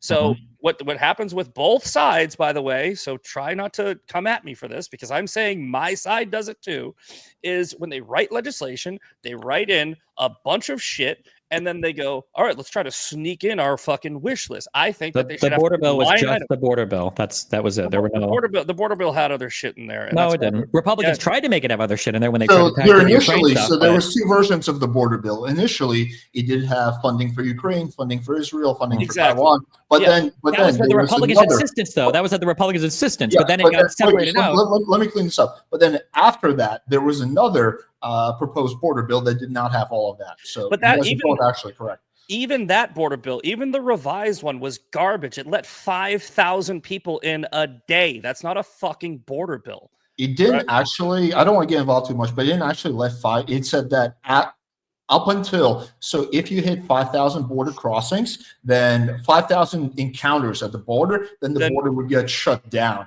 So it didn't say that 5,000 people could get in. It said that once you hit 5,000 encounters, the border shuts down. But those people that they're countered are still subject to, whatever regulations. I honestly, I'm not. You've been actually a very fair moderator, so I think that's a fair point to jump in on, and I'll address it real quick. What you're basically saying is, right, that they put a border bill together that says we have the ability to shut down the border, but we won't do it until 5,000 people cross the border. In my mind, that means 5,000 encounters. 5,000 encounters. Yeah. What that means to me is we will now wait for 5,001 before we do our job. And Republicans are like, why not just do it at 1? I don't like this bill. Because you have to, because people need to be allowed to claim asylum. It's like a legal process that was afforded to people. 5,000 per day. People need to. Okay. Well, no, it was if the encounters got too high, they had the ability to shut down the border. Do you think it's better for the president to do everything and not have Congress involved at all? Would you, if Donald Trump tomorrow said he was going to abolish Congress and he just want to do everything on his own with his administration, would you support that? No, that's a stupid question. I think that the well, because it seems like you're okay with the president doing everything unilaterally. The tariff policies are just him. The immigration policy is just him. Foreign policy is just him. Like, what do you not want the president to do on his own that he should look to Congress for? I want the president to do every single thing in his purview and use the maximum amount of his authority legally under the Constitution and the executive branch. But I do not want him to overuse or do anything that's unconstitutional. If Donald Trump wants to work harder than any other president and fucking write more executive orders than any other president and fucking do tariffs and do this and do that, I don't care. That's his job. It's in his purview. What I would really love is for Congress to do their fucking job, because they get paid 10 times as much as a school teacher and work about half as much. And I don't understand how the fuck they're even like a thing. So I think Congress gets paid 10 times as much as a school teacher. I mean, some of them, they get, no, I would say more. If you take the average, probably 5 times as much as a school teacher, and they work less. Yeah, they work less than a public school teacher and make 5 times as much. And some of them, I'm referring to 3 to 4 times. I think it depends on what you're talking about. But the 10 times number, I'm also referring to the side hustles. You know, they got book deals and speaking events, and they got stock trades and all this shit. They're millionaires. What do you think is the thing that Congress should do that the president shouldn't be doing? Well, like I said, I think that the president should do as much as he can under his purview, because I understand, but that's not what I'm asking. I'm saying, what is something Congress should do? I don't know why you're talking about what the president should do. I'm asking, what should Congress do? Hold on. I'm saying that representative government, which is what we want in this country, the president is also my representative. So I want him to do as much as he can do. I want Congress to also do as much as they can do. I want them to stop taking fucking recesses. So what's the job that Congress should have?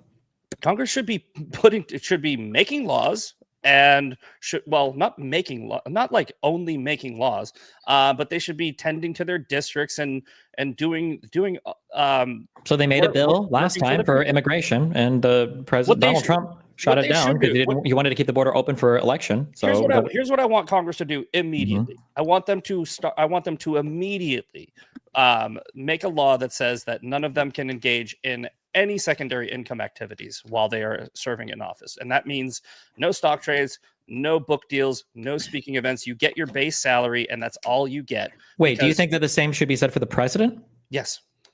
So you acknowledge then that Donald Trump is like doing more side hustles than every president in all of U.S. history combined, and all of Congress and every U.S. Congress combined in history. Every single congressional member, Senate and Congress, and every single president combined has made less money than Donald Trump has made on his side hustles. Okay, right? So Donald Trump has donated his whole salary, though, right? Now, wait, Donald Trump's salary is like $400K. He's made like hundreds of millions or billions off of Trump coin at this point. That's nothing. That's a drop in the bucket. Maybe I should have clarified. I'm sorry. I mean, related to Congress, right? Like, I don't think they should have any speaking engagements, book deals while they are working in Congress. If they have a private, like I don't think that MTG, who's a moron, by the way, we'll agree on that, should have to give up her construction business because she joined Congress. No, I'm not saying that. I'm saying I don't think that they should be able to have side hustles while in Congress. Like, they shouldn't be able to go and do speaking engagements. They shouldn't be able to trade stocks because they have insider information. They shouldn't be able to do certain things. What about the president of the United States having a huge control of a crypto coin that anybody can secretly? I've criticized him for that. Not just criticize. It's like a horrible thing, right? It's not that bad. He could be hosting $1 million dinners and getting donations anonymously through that crypto coin. That's not that bad. Well, he could be, but that would be a huge violation. And if he did that, didn't he literally have a special crypto dinner where like the top 50 fucking Trump coin holders were allowed to attend? Didn't he literally actually do that? But if they were just buying the crypto coin on their own, and then he was like, yeah, you can come to a dinner. I don't know. I don't even know what you're talking about. Okay. Wait, hold on. This is the standard conservative go-to is like, I don't know anything about the most corrupt president in history. It's kind of crazy that you wouldn't know that the president said the top holders of this crypto coin, I'm going to invite the top like 30 or 40 or 50 of you to come and have like a special little dinner with me. That's kind of strange. You wouldn't know about that. But the most corrupt president in history. I think the last president literally went to Ukraine and said, if you don't fire the prosecutor that is investigating my son for corruption, I will not give you $1 billion of taxpayer money. So, why do you think Biden? Why do you think Biden said publicly when he was on stage that he was pressuring Ukraine to fire Shokov? Oh, because they wanted him fired. I don't give a fuck. He said because the entire world because camera, he was a corrupt prosecutor on camera, according to Biden, right? On camera. No. According to all of Europe and according to Ukraine, that's why he got fired. On camera, according to Ukraine, one of the most corrupt nations in the world. That was the whole reason why they were pressuring Ukraine to move in a less corrupt direction. Yes, there was loans and there was money being made available to Ukraine on the contingency that they clean up their system. Yes. I don't even give a shit your logic, right? Here's the deal. Biden on camera admitted to bribery. It wasn't bribery, though. What do you mean? Admitting to bribery? Absolutely bribery. If you say, I walked into a world leader's office and said, I will withhold taxpayer dollars, which he doesn't have the authority to do. He did have the authority to do it. That was the whole deal. The deal was that the United States had made available preferential loans to Ukraine that as long as they followed all of the guidelines set forth with deals that were also negotiated with the EU, that they could have money available to them to fix up their system. And firing corruption and getting rid of corruption was part of the agreement. Yes, that's why do you think he felt comfortable saying this on a world stage? And it is just a coincidence that prosecutor was investigating Biden's son. Technically, well, he wasn't investigating Biden's son. One of the open investigations was into Burisma, but there were lots of open investigations. And this investigation had been dead for years. There wasn't even good evidence that anything was even going on here. At the end of the day, Hunter brought back maybe $5 to $10 million of payments from Burisma. Donald Trump makes that in a day fucking with his crypto coin. It's not even remotely comparable. You're going to pull your back up moving these goalposts, bro. So anyway. Hold on. Just to be clear, I haven't moved a single goalpost. There was no quid pro quo. Not in the same way when Giuliani called for Zelensky and said, hey, can you guys announce an investigation into Hunter Biden?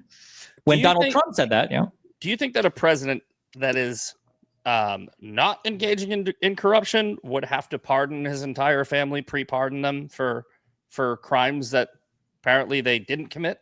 If he felt like they were being corruptly investigated by the other side, then they might do that.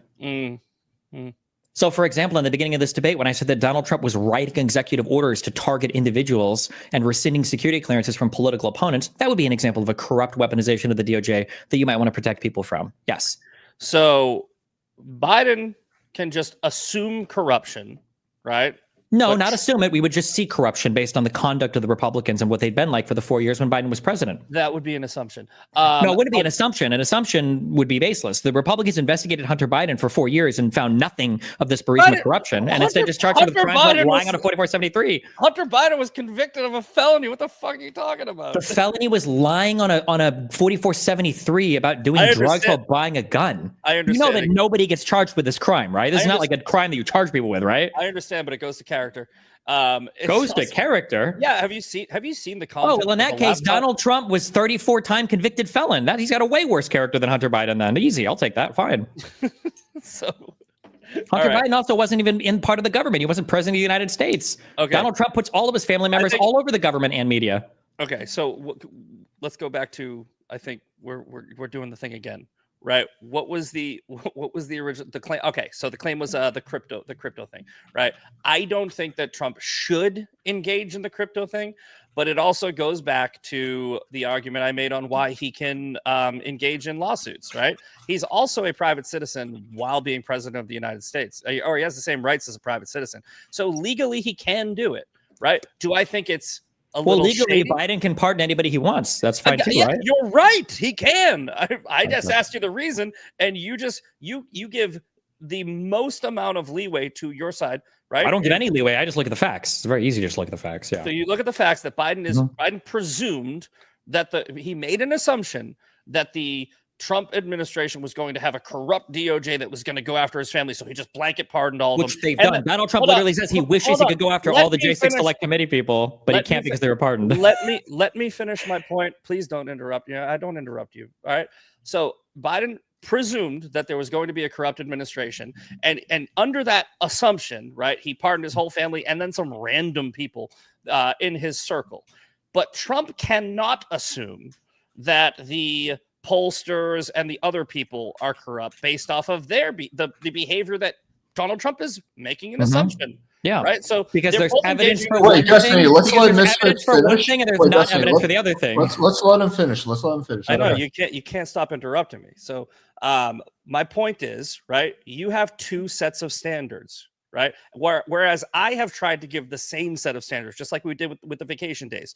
I'm giving the same leeway to both and saying that both of the numbers were days where both presidents probably weren't really taking a full vacation, but both people who counted these vacation days counted them high, right? And that's where I went. I gave Biden the credit and Trump the credit, equal credit. What you do is you give one side credit and then not the other. It's clear. So I mean, if you can make that make sense to me, please do.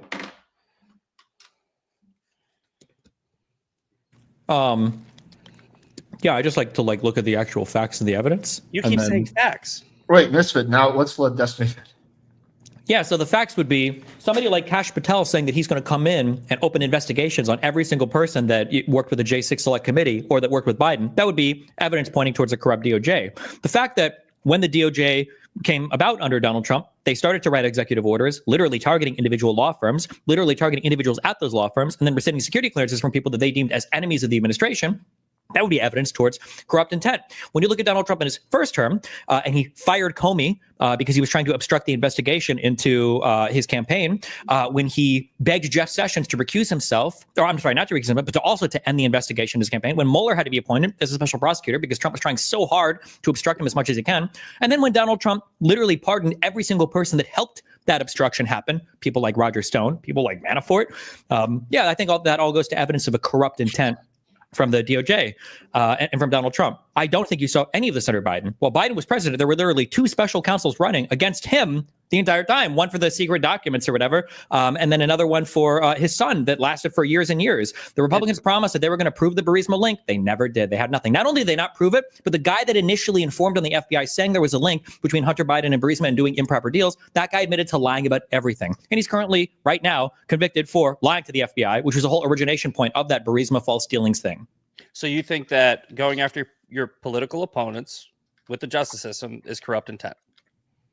If Yes? you have no reason to do so, yes. Oh, hold on. No. You just said this shows corrupt intent. Now, which administration was Donald Trump indicted under? Yeah, Donald Trump was indicted when Biden was in office. Yes. So you think that Biden had corrupt intent by going after Donald Trump? Donald Trump was indicted by a special prosecutor, not directly under Biden's control, Jack Smith. Not directly under Biden's control, but under Biden's DOJ, correct? But Biden's DOJ appointed a special prosecutor so that it wouldn't, and Merrick Garland himself didn't operate under Biden's control directly.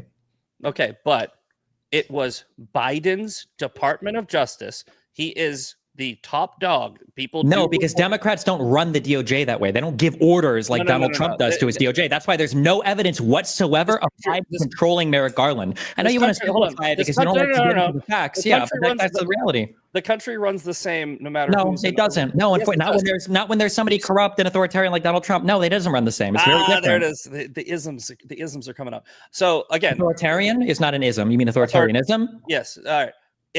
Whatever, doesn't matter. Look, this is again the double standard that you have. Because I'm looking at the facts, and you just want to not look at any of the facts. I understand. You just keep saying fact. You are saying my opinion is a fact. That's what you are saying. You keep on saying. I'm sorry. Which indictment? Let's go over the indictments. Which indictment against Donald Trump is unfair? Interrupting again. Do you want to get into the facts of any of them, or do you just want to say that? You just want to be vague in general. Go ahead. You're doing that interrupt thing again. You should stop that. Okay.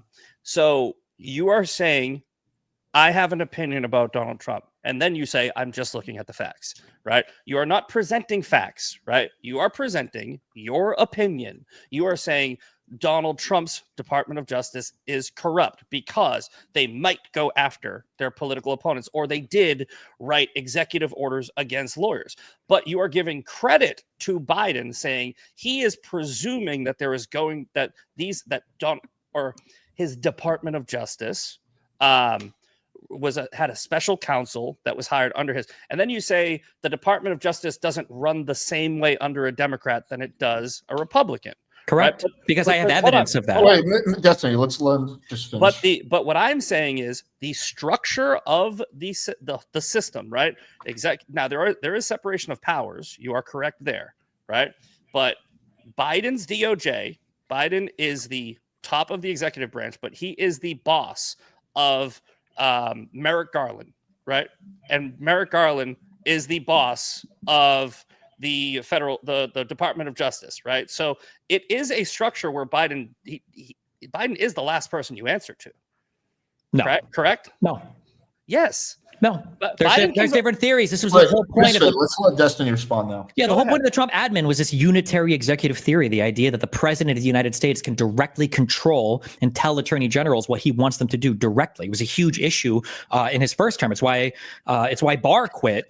It's why he had so many issues with his attorney generals, because he's trying to direct them to do things that they might not wanted to do. And the DOJ is seen historically as having some separation from the president, because you don't want the president to be in direct control like that. It's very scary. But that's why he chose this time a sycophant like Pam Bondi, who is taking orders directly from him. And you can see that from top to bottom. You never saw that. You never saw Biden ordering Merrick Garland to do something. If that was the case, you would have never had the Mueller report. How do you know? Because Merrick Garland never said it, because there were no reports verifying this ever, and because Merrick Garland appointed a special prosecutor that literally investigated Biden for lost security documents or for classified information. That's where the whole Mueller report came from. Did Biden pardon Merrick Garland? Pre-pardon him? Was he one of them? I'm not sure, but I'm just saying there's no evidence. There's no evidence whatsoever that So you're saying because Merrick Garland never came out and admitted to corruption that he might have been taking part in, that the lack of evidence is proof that they never did anything. I'm saying there's no evidence of it. Yeah, there's like plenty of evidence of Trump doing it openly. There's no evidence right now that the guy who cuts my hair is a pedophile. He might be a pedophile though. Like, it's a possibility.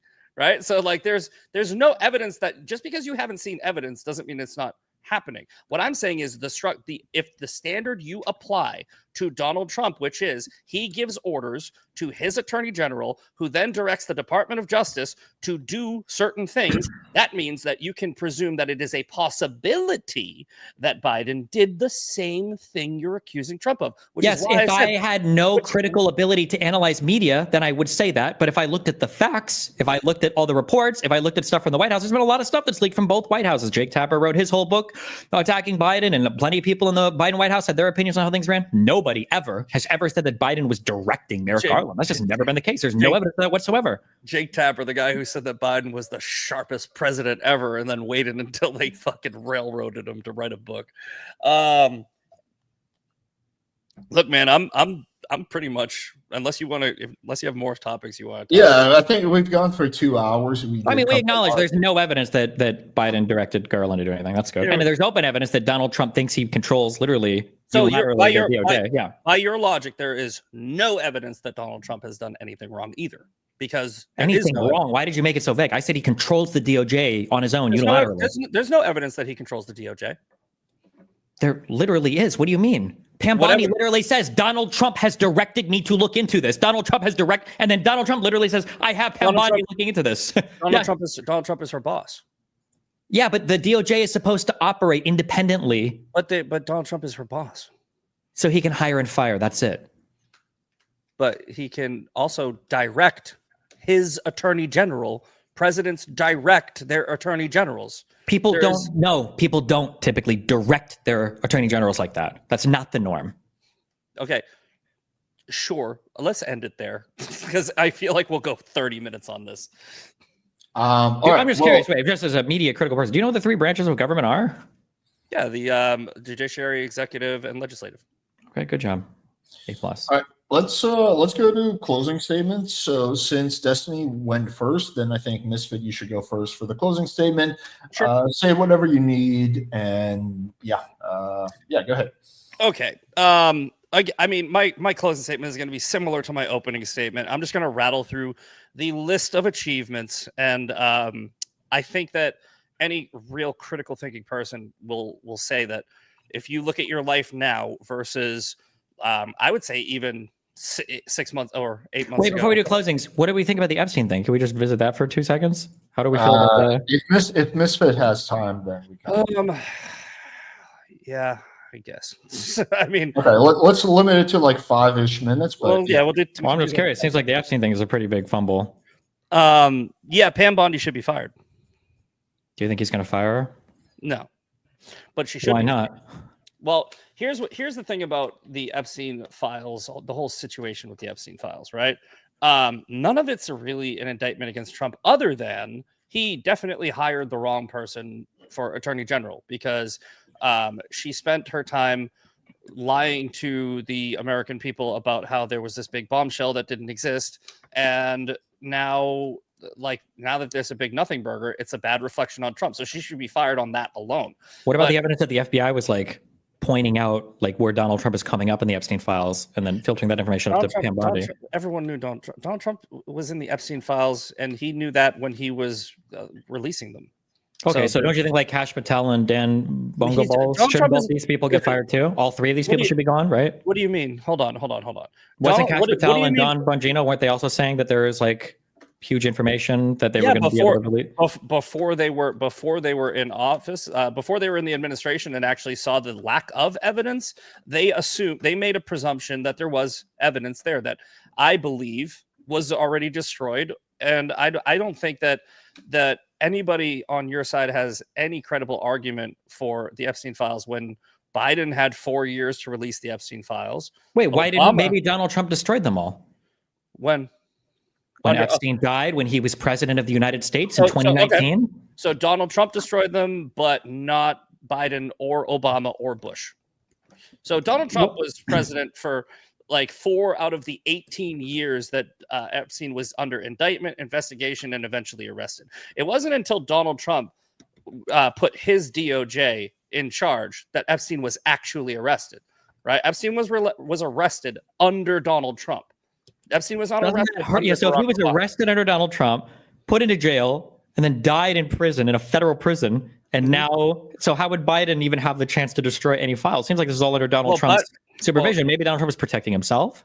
I mean, he did die in 2019, and that was close to when Donald Trump was on his way out, and he was kind of busy with that whole COVID thing.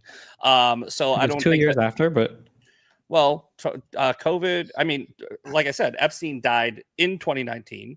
And then, so that would give about a year and change where Trump probably could have looked into it more, but I don't think it was at the top of his list of priorities. I think he was running the country. Do you think there's like a big incentive for Trump to hide that maybe because he's in the files? Wait, no. Donald Trump is the only person that cooperated with the DOJ and testified against Jeffrey Epstein. Donald Trump kicked out Jeffrey Epstein from his club in Mar-a-Lago 30 years ago and has no contact with him since. After he knew that Epstein was stealing employees there to go bring to his own place. Yeah, he let him take one and then he brought him back. And after the second one, he was like, okay, now you're gone. He knew he was stealing employees. He didn't know that he was a sex trafficker. That's crazy, because then why did he fire him after he took the second employee? After he's literally saying on record that everybody knows that he likes young women and everything. Yeah, like I think he meant young, like 18, 19. I don't think he knew that the guy was I know he didn't know he was a sex trafficker because he's been investigated ad nauseum. Jeffrey Epstein's own victims said they never saw Donald Trump with Jeffrey Epstein. They never saw Donald Trump do anything improper with Jeffrey Epstein. Donald Trump is in the in the Epstein files as a guy who cooperated with the DOJ against Jeffrey Epstein, and he was listed on the plane along with Ivanka. If Trump knew that he was such a bad guy, why did Trump make Acosta his labor secretary when Acosta was the prosecutor that cut that sweetheart deal for Epstein in 2001 or whatever? I don't know. I can't answer that. I have no idea the inner workings. And the FBI said that but hold on. Noted all the places where he was in the files, and then the DOJ decides not to. Let's use your own logic that you're applying to Donald Trump against Joe Biden and against Barack Obama. Joe Biden and Barack Obama are very good friends with the Clintons, and Bill Clinton was on the Epstein plane 27 times. He was on the island. There was a painting of Bill Clinton in a blue dress and red high heels in the fucking building where they were fucking kids. So you can put two and two together and create Donald Trump's a pedophile, but you can't even fucking remotely entertain the idea that Biden or Obama, who had way more time, could have destroyed evidence to protect their fucking social circle. Like, I mean, come on, dude. No, I don't think that makes any sense. None of them. How? You said it yourself that Epstein didn't end up being arrested until under under Trump's administration. We know that Epstein is on like recording saying that he was best friends with Donald Trump for 10 years. You know that if that same recording existed for him saying he was the best friends with the Clintons or the Obamas, you guys would be losing your mind over. But because it was with Trump, nobody cares about it. They were friends. They were friends in the 90s. They were friends in the 90s. Jeffrey Epstein was arrested in 2000 and was it 4? I think it was. So you think that he just started all of it and got arrested immediately?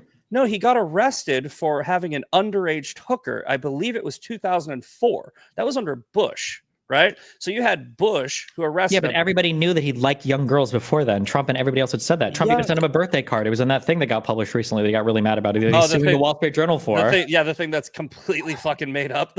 He wrote on like a pubic area.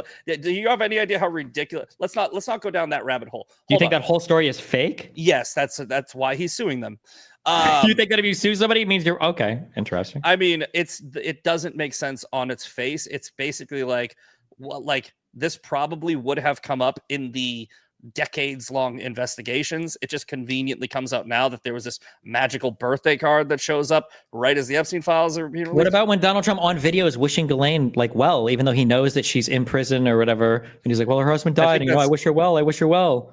I think that's just a saying, but either way, right? Hold on. Just a saying? No. Let's not do the thing where you pivot and try to. I'm not pivoting. I'm just saying there's a lot of connections. No. Let's go back. You said there's a lot of connections to Donald Trump and Jeffrey Epstein, right? Mm-hmm. I have told you the connections to Donald Trump ceased in the 1990s. Bill Clinton was on the Lolita Express 27 times, and there is a painting of Bill Clinton in a blue dress with red high heels on that has been authenticated and verified by the Department of Justice. They found a painting of Bill Clinton, which looks like a portrait that he posed. I think we can all agree that Bill Clinton was a massive perv. Like, people on the left are not going to argue with that. Okay. I don't even know, where is this painting? You haven't heard of this? I mean, go. You can look it up. Look up Bill Clinton blue dress painting. It's real, by the way. So Bill Clinton, who is friends with Jeffrey Epstein after the 90s, on the Lolita Express at the island where they had sex with young children. And there's way more of a connection. So applying your Trump logic of, just a connection is apparently enough to jump to the conclusion that he's, presumably you think he's doing nefarious activities, then you would have to apply that logic to Bill Clinton, which would also incentivize Joe Biden and Barack Obama, and honestly, George Bush too, because they're all buddies, to destroy evidence. Where do you think this painting came from? That came from the island. That was in Jeffrey Epstein's. But who commissioned the painting? Where did it come from? I can't remember, but it was some random Australian artist painted this painting because she thought it was funny, making fun of Bill, and then apparently Epstein bought it and he showed it at his island. This wasn't made for Epstein. It wasn't made by Epstein. Okay, so Epstein was such good friends with Bill Clinton that he bought that painting, brought it to the island so that he could show Bill Clinton and have a laugh. Or it's just a funny painting because it's a painting of Bill Clinton in a dress on a chair pointing at somebody. Okay, so again, Jeffrey Epstein was such good friends with Bill Clinton that he bought that painting. Couldn't you just buy this to make fun of somebody? Why would you have to be really good friends to buy a painting like this? Because they were good friends. He was on the Lolita Express 27 times. He was at the island. Wait, you acknowledge there's more evidence that Epstein was good friends with Trump than he was with Bill Clinton? No, I would not acknowledge that. I would say that Bill Clinton was friends with Epstein at the height of his proclivities, as opposed to 2002, Trump told New York Magazine that Epstein was a terrific guy. That was in 2002. Which was 2 years before anyone knew that he was a fucking pedophile. Oh, okay. I thought that there were statements of Trump and everybody saying that they knew that he liked young girls and was kind of weird, but... I think that maybe if there is a quote, young girl, I could say about my friend that he likes young girls, and I'm referring to 20-year-olds. Right, I could be like, my buddy Paulie likes young girls, right? I'm not talking about children, but I'm not, and that's just a lot of charity. But okay, yeah, it might be a little bit of charity, but I think that you're maybe jumping to a conclusion that has another explanation. But either way, okay, so let me pin you down on this, right? The connection of Jeffrey Epstein with Bill Clinton And there's allegedly like the other associates. There's like, if you go through the Epstein files, part 1, the binder files, whatever. I think that it's not a reasonable, or I think it's not arguing in good faith to say every single person that was ever on that plane was a pedophile, right? I think that's a ridiculous statement, right? However, when you're on the plane 27 times and you're on the island itself and there's a painting of you in a dress in the building where they were doing the fucking shady shit with the kids, I think that's more of a connection than a guy who kicked you. When was the last time Bill Clinton met with Epstein? I think it was in the 2000s. 2002 is when Epstein apparently met Bill Clinton for the last time. So that was the same time that Donald Trump said he was a terrific guy. You said in 2002, nobody knew yet. So why would Bill Clinton have known, but Donald Trump wouldn't have? So I don't know. You might have a good point there. Where are you getting that Clinton's last I'm seeing Bill Clinton took 4 trips with staff on Epstein's private plane in 2002 and 2003, and then met with Epstein in New York in 2002. There was 27. He was on there's 27. Flight logs. U.S. media have reported Clinton flew on Epstein's jet up to 26 times, occasionally without his Secret Service detail. Yeah, but that's just on his plane. That's not even saying he was on there. Okay, wait, hold on. Going to his island. Yeah. No. I think you'd have to go and look at the files, but I'm pretty sure that there is confirmation that he was on the island. All right, but I think he's been on the island, but I'm saying that like he didn't like take 26 or 27 trips to the island. No, but even one. Donald Trump was never on the island. Donald Trump took the plane back and forth from Florida to New York a couple times, right? So he never went to the island. Clinton went to the island where the painting of Bill Clinton was. Like I'm saying, if all of this is true, then why wouldn't Donald Trump then just release all of the Epstein files for us to go through? If all of this is true, there's evidence of all of this. Because I just told you, Donald Trump only had control of the Epstein files if he was paying attention for 4 years, and I don't think he was. But I think that what he did do was indict and arrest Jeffrey Epstein, which neither George Bush did actually, which neither Barack Obama or Joe Biden did, right? So by your own logic, right, what I'm telling you is you have a stronger connection with Bill Clinton, right, which would by your own logic lead to some nefarious intent. I don't know what you're saying by my logic. That's just not the case. Your logic is Donald Trump was friends with Jeffrey Epstein, right? And knew that he was visiting his properties and knew that he was taking teenage workers and hiring them for himself. And then Epstein said that he was best friends with Donald Trump for 10 years. And that was back in the 1990s. Okay. Sure. And Donald Trump made Acosta, the guy that cut the sweetheart deal with Epstein, the prosecutor, he made him his Department of Labor secretary from 2017 to 2019. Yeah. Just seems like a lot of weird connections. Yeah. Yeah. Maybe he just didn't make the connection. Maybe he just hired Acosta. But either way, what I'm saying is, but your logic is you're alluding to nefarious intent because of a connection. So the only thing I did was to be clear, I'm not alluding to you can be connected. I'll be honest. Like a lot of people, I'm sure, were connected with this guy just because he was wealthy. But I'm just saying that the fact that Donald Trump has gone out of his way to have the FBI mark his involvement with Epstein, and then he's saying that they're not going to release anything about it. Now suddenly he's acting surprised. Everybody's so mad about it. He's saying, I don't know why we're even talking about the Epstein thing. This is what I'm saying. This is what I'm saying. I'm using your own logic. Your own logic is you said Trump is all over the Epstein files. I clarified to you he's only in the Epstein files a couple of times. One, where he testified against Jeffrey Epstein. He was one of the people that put Jeffrey Epstein in jail. Bill Clinton didn't testify, right? But none of the other associates testified. Donald Trump was the only person that came out and testified against Jeffrey Epstein. So there's that. When did he testify against Epstein? What is this about? Which arrest? I believe it was after the 2004 arrest. I believe it was after the underage prostitute. So you said he testified in that criminal proceeding? He testified again, I believe he gave a statement to the authorities. He might not have actually testified. I checked it. No, there was no testimony. He gave testimony. I'm sorry. He gave testimony. He did not testify. And that's confirmed by the DOJ. The DOJ is confirmed. We gave testimony where? For what? I don't think this happened ever. I don't think he ever was interviewed or deposed or gave any statements about Epstein. He did. I guarantee it. I am 1,000% sure on this. So, but Donald Trump is in the Epstein files as I'm sorry. When I said testify, it sounded like I meant in court. He was interviewed by the DOJ and this is all public record. You can actually look up the testimony. He talks to the DOJ when they were investigating him. I don't think this ever happened. Oh, I guarantee you it did. Okay. Let me ask here. Did to the quickly look this up as well. Jeffrey Epstein. I don't think it happens. It absolutely did. This internet appears to be offline. Get the fuck out of here. I pay my bills. I'm on my computer, so what the fuck? Now my shit's not working. I'll just copy paste it. Give me 1 sec. But no.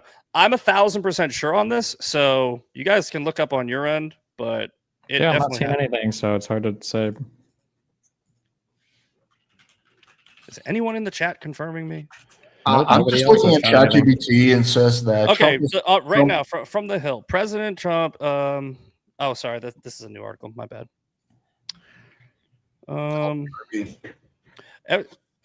Epstein grand jury testimony only contains two.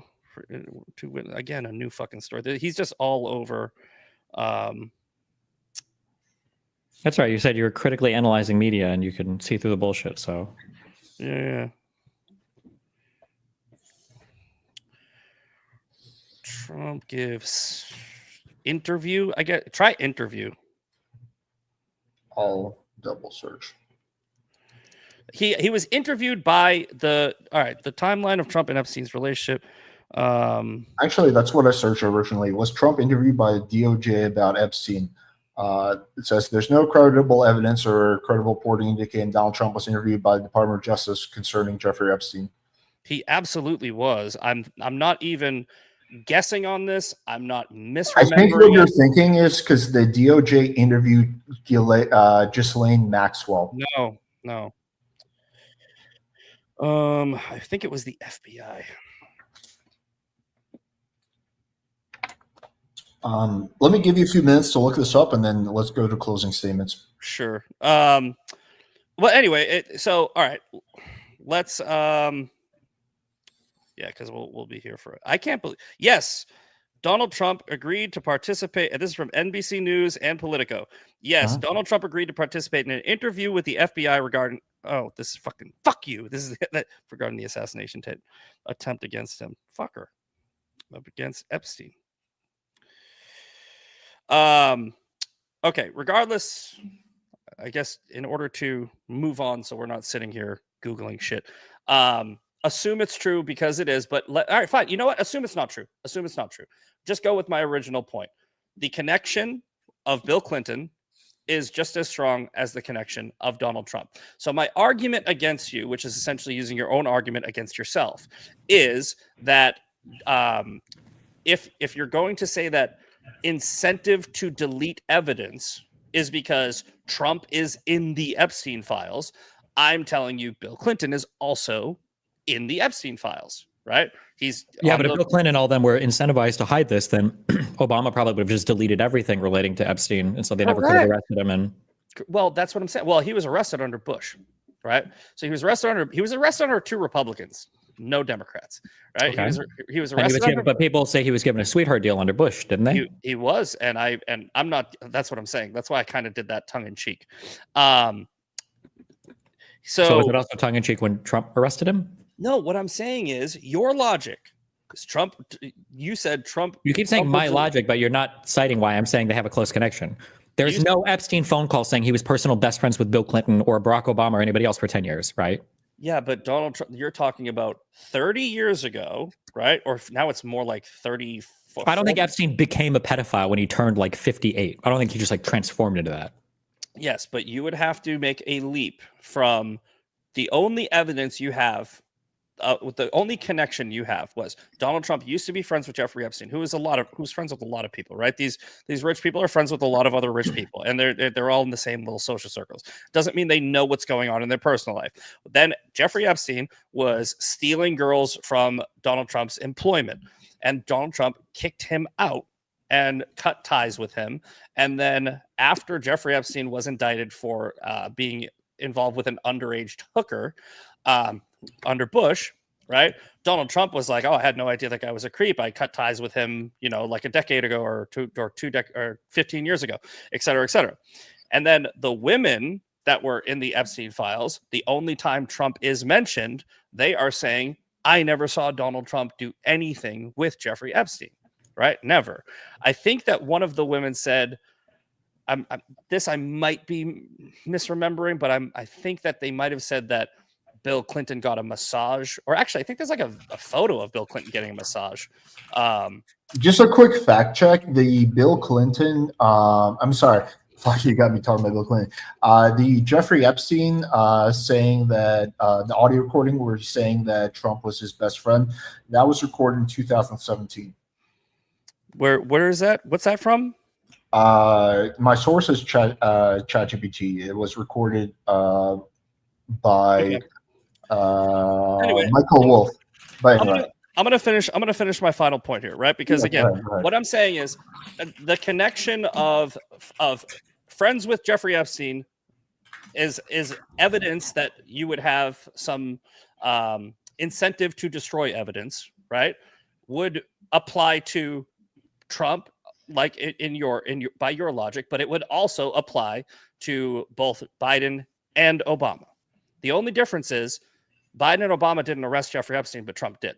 Biden and Obama didn't testify against if Jeffrey Ghislaine Epstein. Maxwell gets released right now under Trump, would you agree that that's really bad and highly sus? That would be absolutely horrible, and I've already made a public statement. I go, if she is going to roll over on everybody and give all of the evidence, at max, you should put her in a better facility, which she's already doing. So I think that it's already happening. At maximum, you put her in a better facility and maybe take some time off her sentence, maybe. But no, you do not let a sex trafficking madam go as a trade-off. And if he does that, you can fucking screen record this because I am going to say it publicly. I will be so pissed off and I will say that this is absolute bullshit, right? You don't release people that harm children just because they rolled over on other people who harmed children. That will be that would put a big stain on his reputation in my eyes. So I don't think you should do that. I call balls and strikes even with Trump. I'm a super fan of Donald Trump, but if Donald Trump released Ghislaine Maxwell, would you say that voting for Kamala would have been better than voting for Donald Trump? No, it just wouldn't. Yep. I know because I wouldn't be able to justify those. I would say it's absolutely horrible. It's all good. Decision. We know. It's all good. But no, I mean, I think that if Kamala Harris was president right now, I think that we would be fucked. I think that she would have let the tax cuts expire. I think that there would be. I think that the wars in both countries would actually be worse than they are right now. I don't think that anybody in Iran. I think Iran wouldn't even deal with her because she's a woman. I don't think that you can have Muslims negotiating with women presidents. I don't think they're going to do it. So I don't think that she would have been able to pull off Operation Midnight Hammer. So either, but anyway, I know we're going to wrap up. What does being a woman have to do with Operation Midnight Hammer? Isn't that an example of Trump not being able to negotiate with Iran? Let's go to closing statements. Because Muslims don't view women as equals. That was my point. Well, they don't view Trump as an equal either because apparently they didn't negotiate with him as well. So they didn't have to. Let's jump to closing statements. We're going on 2.5 hours. So I'm definitely tired. Let's get into it. So Misfit, you go first. Oh yeah. So yeah. All right. So to finish. All right. So to start over. By the way, Trump definitely did give an interview, and after this is over, I will send it to both of you once I find it. Can't believe we can't find it in real time. My closing statement is going to be very similar to my opening without all the other bullshit in it. I'm just going to list off the accomplishments, okay? Because the prompt of this debate is Trump's first 6 months in office a success or a failure? The only thing that Destiny has proven is that he doesn't like Donald Trump's character, and he has opinions about Trump being corrupt with no actual evidence to back it up. He keeps on saying facts, but they're not facts. They're his opinions. He has a clear double standard when it comes to pretty much every fucking thing.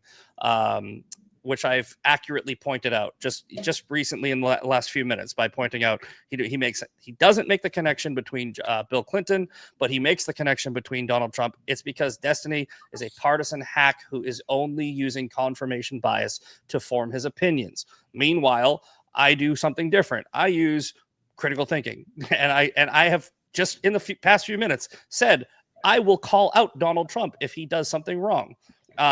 You can quote me on it.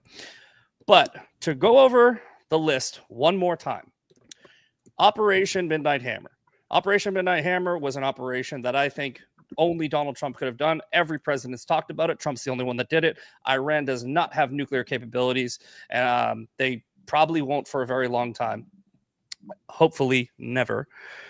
The executive orders that he signed overturning Biden's executive orders, this whole back and forth executive order game, speak for themselves. And I think that ruling through executive order is absolutely fine. Just like I told Destiny, I think that the president should do everything in their power to enact their policies. And as long as it's not unconstitutional or an abuse of authority, I think they should do it. Biden did it. I was fine with it. I didn't like what Biden was doing. Trump did it. I'm fine with it. And I do like what Trump's doing. And then just really quick, we didn't even get to touch on this, but the Department of Education with Linda McMahon, that's going to be putting power back into the states, which is what this country intended. I want limited government. I want state-run government. I think that people in the state know how to run and govern their states better than the federal government does. Title IX was also a huge win that we didn't get to. That's, taking men out of women's sports is huge for all of these girls who are getting unfair treatment, or were getting unfair treatment. The Lake and Riley Act we didn't touch on. We did touch on the border, but the Lake and Riley Act is huge. We did go over jobs. We did go over wars. We did go over a couple other things. We didn't go over NATO spending, but Donald Trump got NATO to increase their spending just like he did in the first term. And there's just, I have a list of probably 30 things here. And the only thing Destiny can do is talk about Trump's character and come up with conspiracy theories about, the corruption, which have no basis in fact. They're just opinions. So on that alone, like I said in my opening statement, I don't care if I win the popularity contest. I won this debate on the facts because I have the facts. Destiny has personal biases. So that's my statement. I do appreciate Destiny. Destiny, you're a gentleman most of the time. I think it was a fair debate. I think you did a great job, and I appreciate you. Ooh, let's go to Destiny. Yeah, it's an unbeatable argument to say that I'm a partisan hack when this guy literally has fucking Donald Trump tattooed on his leg. I don't know how I'm the partisan here when Trump is literally a part of his body. That's a Time magazine. People say that I'm not using people don't say, but Misfit is saying I'm not using facts. I mean, I brought up a lot of factual evidence to support literally every single thing I'm bringing up. The few facts that he tried to lean in on, he was completely and utterly incorrect about. He was 1,000% sure that Donald Trump had given some kind of testimony, some kind of sworn under oath, anything about Epstein. Apparently that never happened, despite him being 1,000% sure of it. Maybe he means 1,000% in the same way that Donald Trump means he'll lower drug prices 1,000%, which is impossible unless he's paying us 9 times the cost of the drug to take it, maybe. I still stand firmly behind everything else I said. I think he weaponizes the DOJ in a horrible way. Misfit already admitted, on almost every single point, that Donald Trump is utilizing these things in ways that nobody ever has before. But since it's apparently legal, that means that it's okay for him to do it, which I don't think is generally the standard that we hold the president to. I think I brought up a lot of concrete examples of the way that Donald Trump has been corrupt, and a lot of these misfits even agreed with. When it comes to Trump coin, for instance, that's just a horrendous idea. The idea that he was unaware that there was that millionaires dinner for the top crypto holders of his own crypto coin to go and have a dinner with him, I think is absolutely insane. And I don't know, every other thing is just, I think that conservatives are allergic to facts. I think that when you start to dive into the facts of literally any of these issues, like the difference between Biden talking about Shogun being fired in Ukraine versus the quid pro quo that Donald Trump and Giuliani try to do with Ukraine is absolutely unhinged. The deficit spending, every big mistake that Donald Trump makes seems to be either hyperbole or he's excused for it for some reason. I just think it's absolutely unhinged that anybody can defend Trump today. But I guess when you look at the media consumption patterns and the fact that there seems to be zero actual factual engagement with any of the topics at hand, that it's possible to just love him forever. All right, awesome. I thought this was a good debate. I think covered a lot of good topics related to Trump. So thank both of you guys for coming on. I think you guys both should just quickly plug your channels. So Misfit, where can people find you? Yeah, it's been spotty lately, but I try to do Tuesdays through Thursdays on Rumble. It's called TMP Uncensored. We do that podcast in the mornings, and you can find me on X, Misfit Patriot _ and Instagram, The Misfit Patriot. Cool. Destiny? Yeah, just youtube.com/Destiny, kick.com/Destiny. All right, awesome. Thank you, both of you, for coming on, and thank you, everyone in the chat, for showing up. All right, appreciate you guys. Love you guys, and I'll see you guys next time. Take it easy. Thanks.